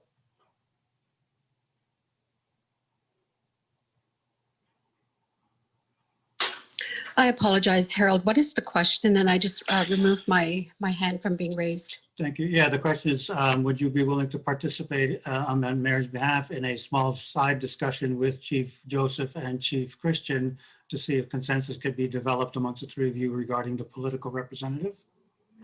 Sure, I would like to. Is there anyone that I can invite from Carriers County Family Services to join the conversation?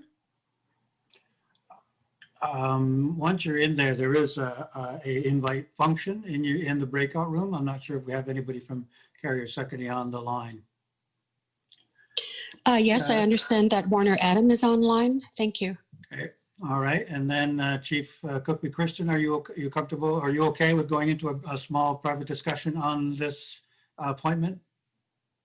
Well, if I read what's happening here in terms of process, we have 3 representatives that have been nominated for the political representation, correct? Yes. Because Cook B. Judy is then named as the alternate. Yeah. Yeah. Which now, is that's what I understand in the process of the BCAFN. Normally, it's the board of directors and the regional chief makes appointments, but the BC process has come to the floor. Yeah. That's how I got nominated the first time in terms of being elected to the position. It comes to the chiefs for a decision. So I think what we need to do is just go into the decision because there's 3 that have put their names forward. 2 of us are here. I'm uncertain about the status of Mary in terms of her appointment to the political position. So I would suggest just go ahead with the vote because we could be here all day. We got a long day ahead of us rather than going into endless discussion. So let's just find out where we're at and let's get on with it. all right. Then given lack of consensus to use the private conversation, what I would then suggest we do is let us use our raise hands function. We'll take these names in the order you see there, and I'll get the staff to help with the count of the raised hands. All of those of you who would support Mary Teegee as the political representative to the AFN Joint National Working Group on Children and Families, if you would please raise your hands in the participants list and allow us to count that.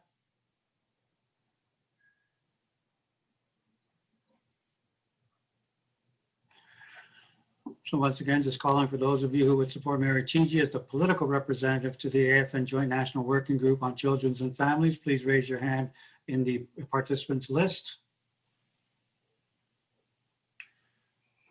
And then a final call on Mary Teegee's name. Those of you supporting her as a political representative on this Joint National Working Group, please raise your hand.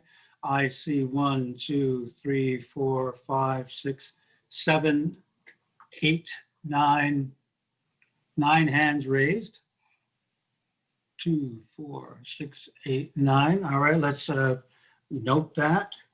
And then if I could ask you all to lower your hands.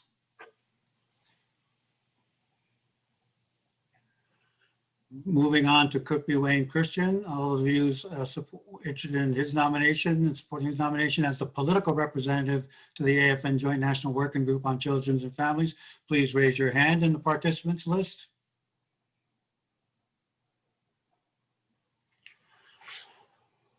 Once again, a second call. Those of you interested in supporting Cookby Wayne Christian as the political representative to this joint working group, please raise your hands in the chat function.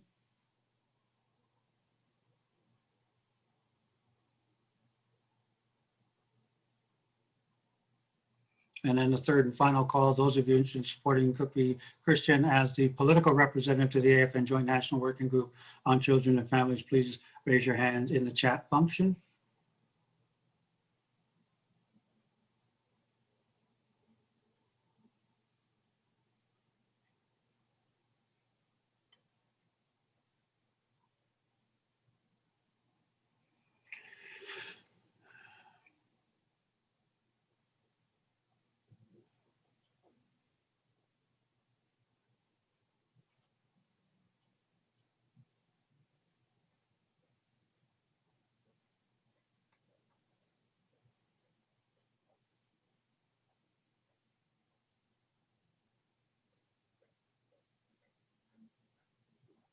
I have 33.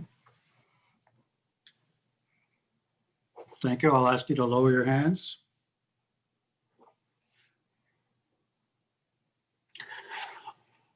And then in terms of the third candidate for Chief Cynthia Joseph, all of those interested in supporting her nomination as the political representative to the AFN Joint National Working Group on Children and Families, please raise your hand in the participants list.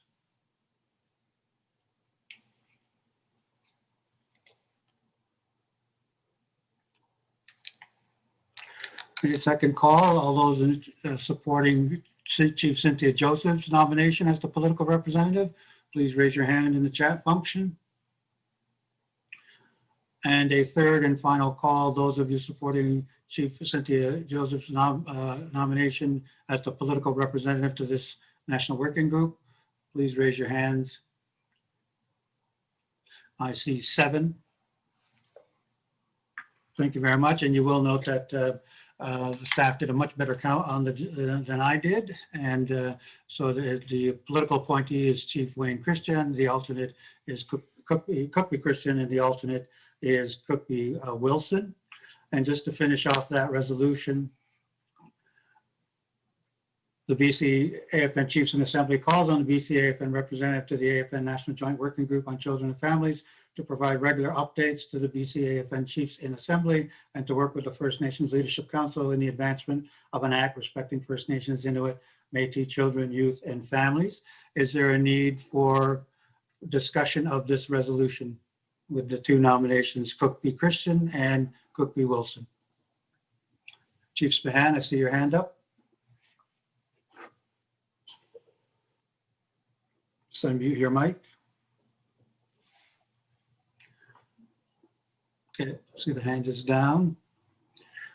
If there is no need for discussion, so that's the last call. Is there any need for discussion of this resolution? Question. Hearing the question being called, thank you very much for the assistance there. Then are there any abstentions from resolution number 3? Seeing or hearing none. Are there any objections to resolution 3? Are there any objections to resolution 3? Are there any objections to Resolution 3? Hearing none, then, with your permission, we will indicate that this motion is carried. And we would also note that has been noted, it's Resolution 03-2019 in the screen. I believe that's going to be 2020. And with that, thank you very much, Chiefs. I appreciate your diplomacy in that conversation. I think we are moving to the next resolution. Appointment of the AFN Jordan's Principal Operating Committee.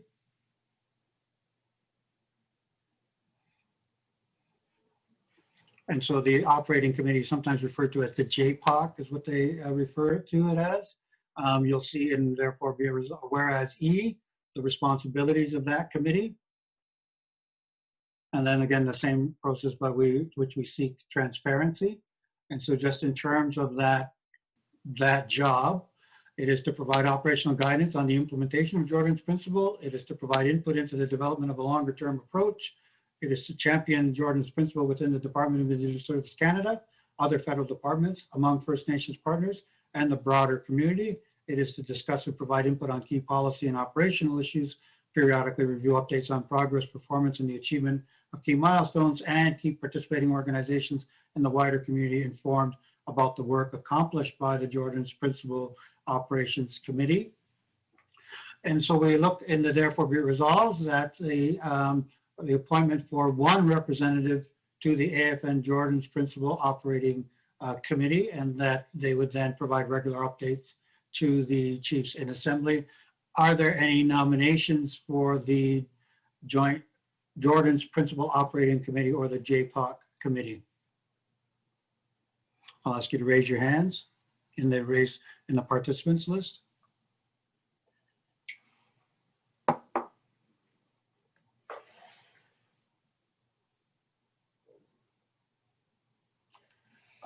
Did I understand that Chief Kane, you had expressed an interest in appointing somebody or nominating somebody? Chief, so I do see Chief Plains' hand is up. So Chief Plains.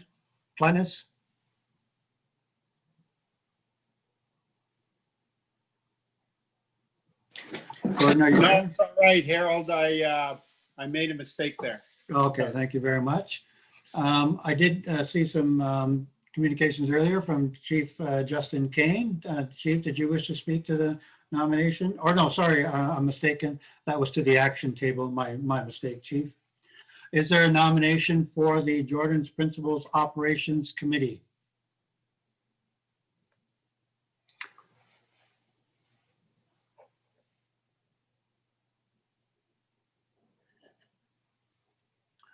Warner Adams, proxy. Ask you to unmute. Hi, Gerald.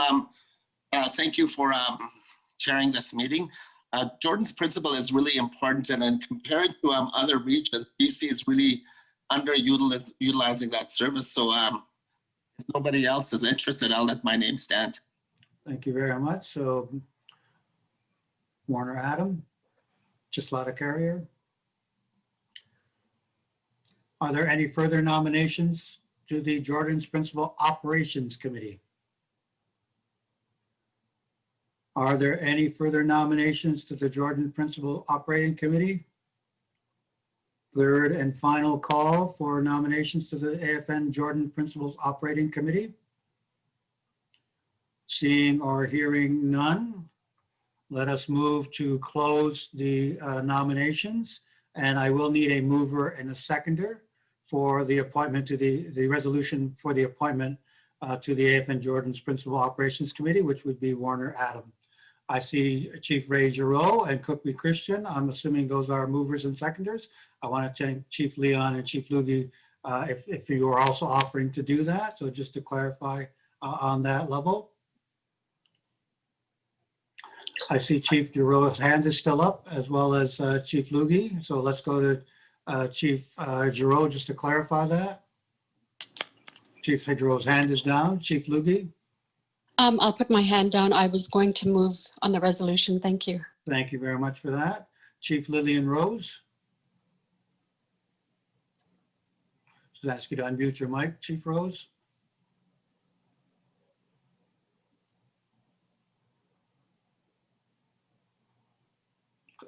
And I also have Chief Giroux with your hand back up. So there you go, Chief Rose. Proxy for Chief Ryan Nicholas, and I would like to second that. Okay, thank you very much. I really appreciate that. But I do believe we did have a seconder as well in the list of hands raised, but I do appreciate that, Chief Rose. And Chief Giroux, your hand was going back up and down, but it's not up now, so I will then proceed. Chief Proxy Lillian Rose, I'll ask you to lower your hand in the participants list. With that, is there a need for discussion of this appointment of Warner Adam to the AFN Jordan's Principal Operations Committee? Is there a need for discussion of Resolution 4, appointment of Warner Adam to the AFN Jordan's Principal Operating Committee? Third and final call, is there a need for discussion? Hearing or seeing none, are there any abstentions to this resolution? Are there any abstentions to this resolution? Seeing or hearing none, are there any objections to this resolution? Any objections? Seeing and hearing none, then with your permission, we declare this one carried as well by unanimous consensus. Thank you very much. I do believe we are now turning to the resolution on the Jordan's Principal Action Table. And that is the one where Chief Kane had expressed an interest. So just again, appointment to the AFN Jordan's Principal Action Committee. We can just scroll down to the focus of that committee.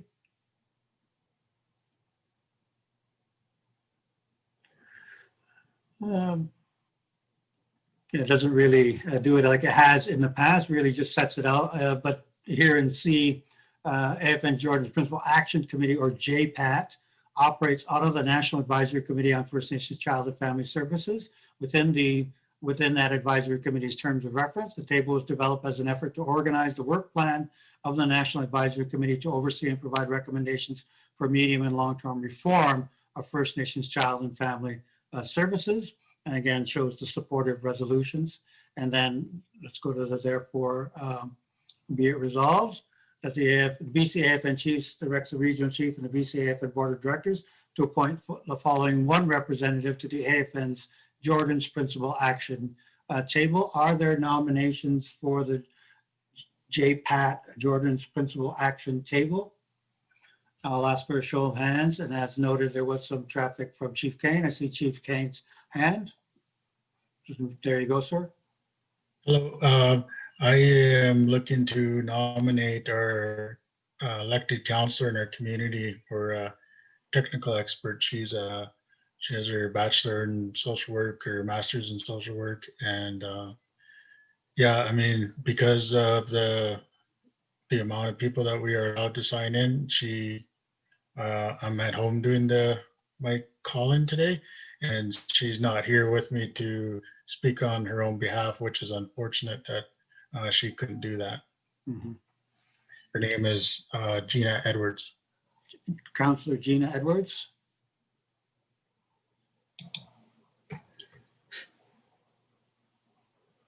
Are there any further nominations for the Jordan's Principal Action Table? Are there any further nominations for the Jordan's Principal Action Table? Are there any further nominations for the Jordan's Principal Action Table? Seeing or hearing none, may I have a mover and a seconder for the appointment of the counselor to the AFN Jordan Principal Action Table? This is Chief Wilson. I can move it, Harold. Thank you very much, Cook B. Wilson. Seconder, I see Chief Don Tom or Chief Spahn as a seconder. Thank you very much, gentlemen. Is there a need for discussion of this resolution? And Maureen, could you just show me the appointee's name? For Councillor Gina Edwards to the Jordan's Principal Action Table. I see Chief Bonnie Jacobson's hand. I'll ask you to unmute your mic, Chief Jacobson. There you go. Yeah, I was wondering, I couldn't type fast enough, I'm sorry, but I wanted to ask Chief Cynthia Joseph, can't remember her last name, if she would consider taking this position. I have not spoken to her, but I just think hearing her background, she might be really best suited for this. But I haven't talked to her personally. Okay. Chief Joseph? Thank you. I am familiar with Jordan's principle. However, I decline. Thank you. Thank you very much, Chief Joseph, and thank you very much, Chief Jacobson, for the offer, for the suggestion. Is there a need for further discussion of this resolution as moved and seconded for the counselor to the Jordan's Principal Action Table? Hearing or seeing none, then let us move to the question. Are there any abstentions to Resolution 5, appointment of the counselor, I keep forgetting her last name, I apologize for that, to AFN's Jordan Principal Action Table? Counselor Edwards? Hearing no abstentions, are there any objections? To that, Chief Jacobson, I will just note that your hand is still up, so I'll ask you to lower that in the participants list, unless you were abstaining or objecting. Are there any objections to Resolution 5? Seeing or hearing none, then let us declare that this resolution appointing Councillor Edwards to the Jordan's Principal Action Table is carried by unanimous consensus. Thank you very much for that. I do need to do a time check on this. Our resolution, in terms of our agenda, we are at the 11:45 time. We are at 12:23, and we do have the minister coming on at 1 o'clock. Perhaps maybe I'll just look to, and we do have resolutions on this. Councilor from Squamish Nation, you are the speaker on that. I'm just wondering what's the best way to proceed on this, because we do need to make sure that we provide some time for a lunch break. Thank you, Chair. I'm happy to keep my comments short to allow us to get to the resolution fairly quickly. I know that the agenda had a significant amount of time for this item. I'm happy to keep it short, and then we can go to the resolution quite quickly. I am hopeful or assuming that there won't be a need for significant discussion given the simplicity of the resolution, but that would be my suggestion if possible. Okay, let's try to do that. Well then, yeah, let's do that. Let's try to, if we can do this in about 10 minutes, that would be ideal. But if we have to come back after the minister, then we can do that as well. Sure. Go ahead, sir. Good afternoon, everybody. For those who don't know me, my name is Salem. I'm an elected councillor and one of the two spokespersons for the Squamish Nation. I'm joined here by my colleague, Setauketon Councillor Chris Lewis, who is the, he's not proxy and we don't really have elected chiefs, but he's here as the voting member on behalf of the nation, and I'm here as an observer. So I've asked my colleague to move this resolution that has been submitted. And I'll try and keep my comments short because I feel like the resolution outlines a lot of the details. But in summary, I'm here to speak to the delegates and the leadership, chiefs, representatives of the various First Nations of the BC region to continue to call for meaningful action, meaningful change towards the issue that many of our communities struggle with. And many of our organizations struggle with, which is how do we create spaces where everybody can be treated with dignity, with respect, and are able to participate fully in the organizations that they seek to participate in. And one of the challenges that I think has come up over many years within our organization at the National AFN is around the issue of gender-based discrimination and discrimination based off of sexual orientation. This is speaking to the women within our organization, to the gender diverse folks within our organization, and to people of various sexual orientation and backgrounds. The resolution that's been submitted is reiterating many commitments that have been made by this assembly towards the BCAFN and the work that has been ongoing to address this type of discrimination. But it is also in support of a resolution that I have submitted and worked with a number of First Nations leaders, some from BC, some from other regions, submitting a resolution to the National AFN for the AGA in December, calling for an investigative review of the organization to understand where gaps exist within policies and procedures, where organizational practices can be improved, so that the AFN at the national level can be a role model organization for First Nations in ending gender-based and sexual orientation-based discrimination. And just to speak on that briefly in a high level, in a context, is I think one of the challenges that many people have faced in the organization range in terms of a spectrum of behaviors and instances and practices that are perhaps needing review, so that we can create a space and create an environment that is respectful and treating everybody with dignity.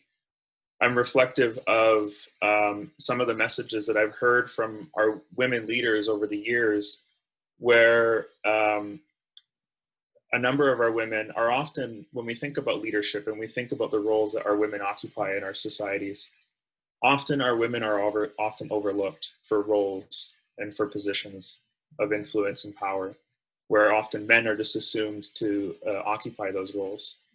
We also have situations where women are treated with a double standard, or situations where our women are treated as in a discriminatory manner, with everything from comments to ways of people are communicating to behaviors and things like that. And so I think that there has been a significant amount of work and some really amazing work that's been done within the BC region. And my hope today is to seek the support of the BC region in bringing a resolution forward to the national AFN to begin that work of reviewing and evaluating the national organization's policies and practices, incidents at a systemic level, at a high level, so that we can become the gold standard or the platinum standard as an organization that has really robust policies and practices for addressing these issues. And it's not really focusing on it at a staff level, it's really focusing it on the delegates and the representatives and the members of the AFN who attend, say, meetings of the AFN, or participate in some of the committee meetings, or the conduct of our leadership when they are representing the AFN in conversations with government. All of these issues, I think, are, there's been various attempts to bring forward some of these concerns, but I do think that there are a lot of people who do not feel that they have a space or a process to bring those issues forward unless there is an independent process to evaluate this. And I think in the era that we are in today as First Nations leaders in 2020, moving into 2021, we are in a new era of understanding the privilege that a lot of us as men have with regard to the way that we are treated versus the way that our women are treated. But also the changing conversation as a result of women coming forward and sharing their stories and asking for greater accountability with movements like Me Too. And I'm reflecting on that November 15th, 2 days ago, was the 3rd anniversary of the Me Too movement launching. And November 25th, coming up in a few days, is the International Day for the Elimination of Violence Against Women.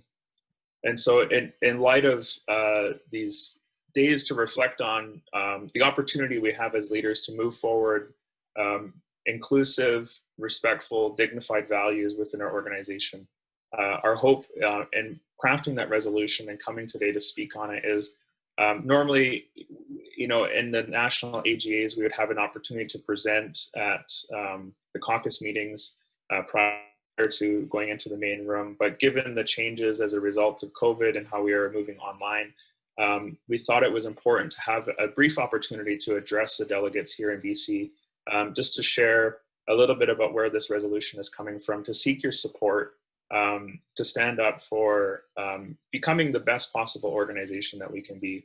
And I think that that's something that other First Nations would look to, other organizations could look to, so that we can really implement best practices by beginning with a systemic independent investigative review, a review of all of the policies and practices within the organization to understand where the gaps are, where things can be improved, and become, I think, a very powerful organization that allows for everybody to participate. And just, I guess, a last note on that, I think about You know, some of our women leaders who have had to endure a lot of sexism, a lot of patriarchy, a lot of misogyny in order to be leaders. And the idea that our women leaders have had to build up thick skin in order to make it in this system. And I look forward to a future where the young leaders that are to come can come into these systems, come into these places of leadership, and won't have to have that requirement to build a thick skin in order to participate, but that everybody, because they have contributions to make, because they are quality leaders who have been asked by their people to step forward and to make contributions on behalf of their people, everybody will be able to participate fully without discrimination. And I look forward to that world, and I think every opportunity that we have to build that world happens every day in our lives. And today, I just ask for everybody's support to move forward in that direction. And I'm happy, I know that a little bit short on time, always available and happy to discuss these matters further offline over the phone or via email or through Zoom as we move forward towards the December meeting. But I just really want to thank the mover and seconder of Step Forward for the resolution, and really appreciate all of your time to address you here today on behalf of myself and the others who have crafted this resolution to seek important systemic action, a meaningful action for everybody involved. Thank you. Thank you very much, Councilman. I would just note that let us turn to Resolution 6 as support for BCAFN and the AFN to be free from sexual orientation and gender-based discrimination, harassment, violence, and lateral violence. Proxy Lewis and Chief Sled, if you'll indicate by raising your hands that you are present in the assembly. I do see your names in the participants list.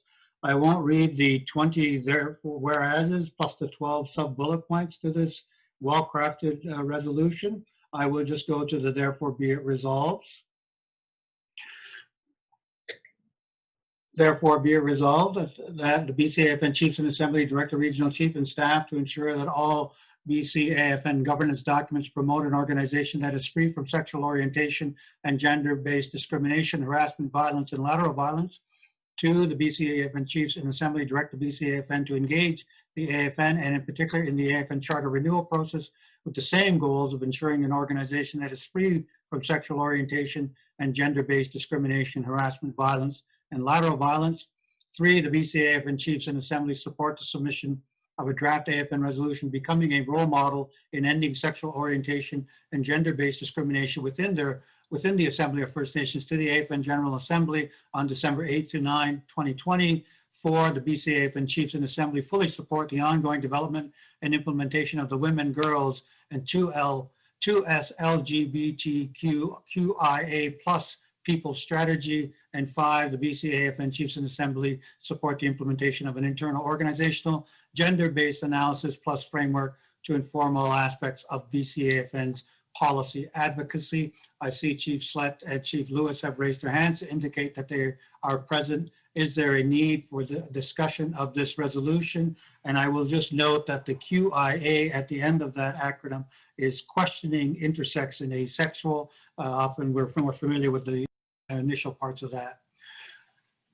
Is there a need for discussion? I do see Chief Slett and Chief Lewis's hands are up. I'm assuming that's for mover and seconder, but Chief Slett, did you wish to speak to this resolution? I see your hand is still up. Oh, sorry about that. Still getting used to Zoom. No, I'm supporting the resolution. Thank you. Thank you very much. I'll just ask you to lower your hand. Same place, there you go. Is there a need for discussion of this resolution? Is there a need for discussion of this resolution? Seeing or hearing no call for a discussion, let us then move to the question. Are there any abstentions to this resolution? Are there any abstentions to this resolution? Seeing or hearing none, are there any objections to this resolution? Are there any objections to this resolution? Seeing or hearing none, then let us note that the decision is that this resolution is carried by unanimous consensus of the delegation. chiefs and proxies and guests, I would just note that we are at 12:36. We have 24 minutes for a very quick lunch break. I will ask you to leave your Zoom on during the break. We will mute them. We'll ask the host to mute all of our mics. We'll ask you to turn your cameras off. We will call you back a few minutes before. We are, as noted on our agenda, anticipating that Minister Miller will be with us at that point. And then following that, we will then come back to the one agenda item that we didn't get to this morning. So thank you very much, ladies and gentlemen. Please enjoy your break. Please make sure you get something to eat. We do have a long day ahead of us.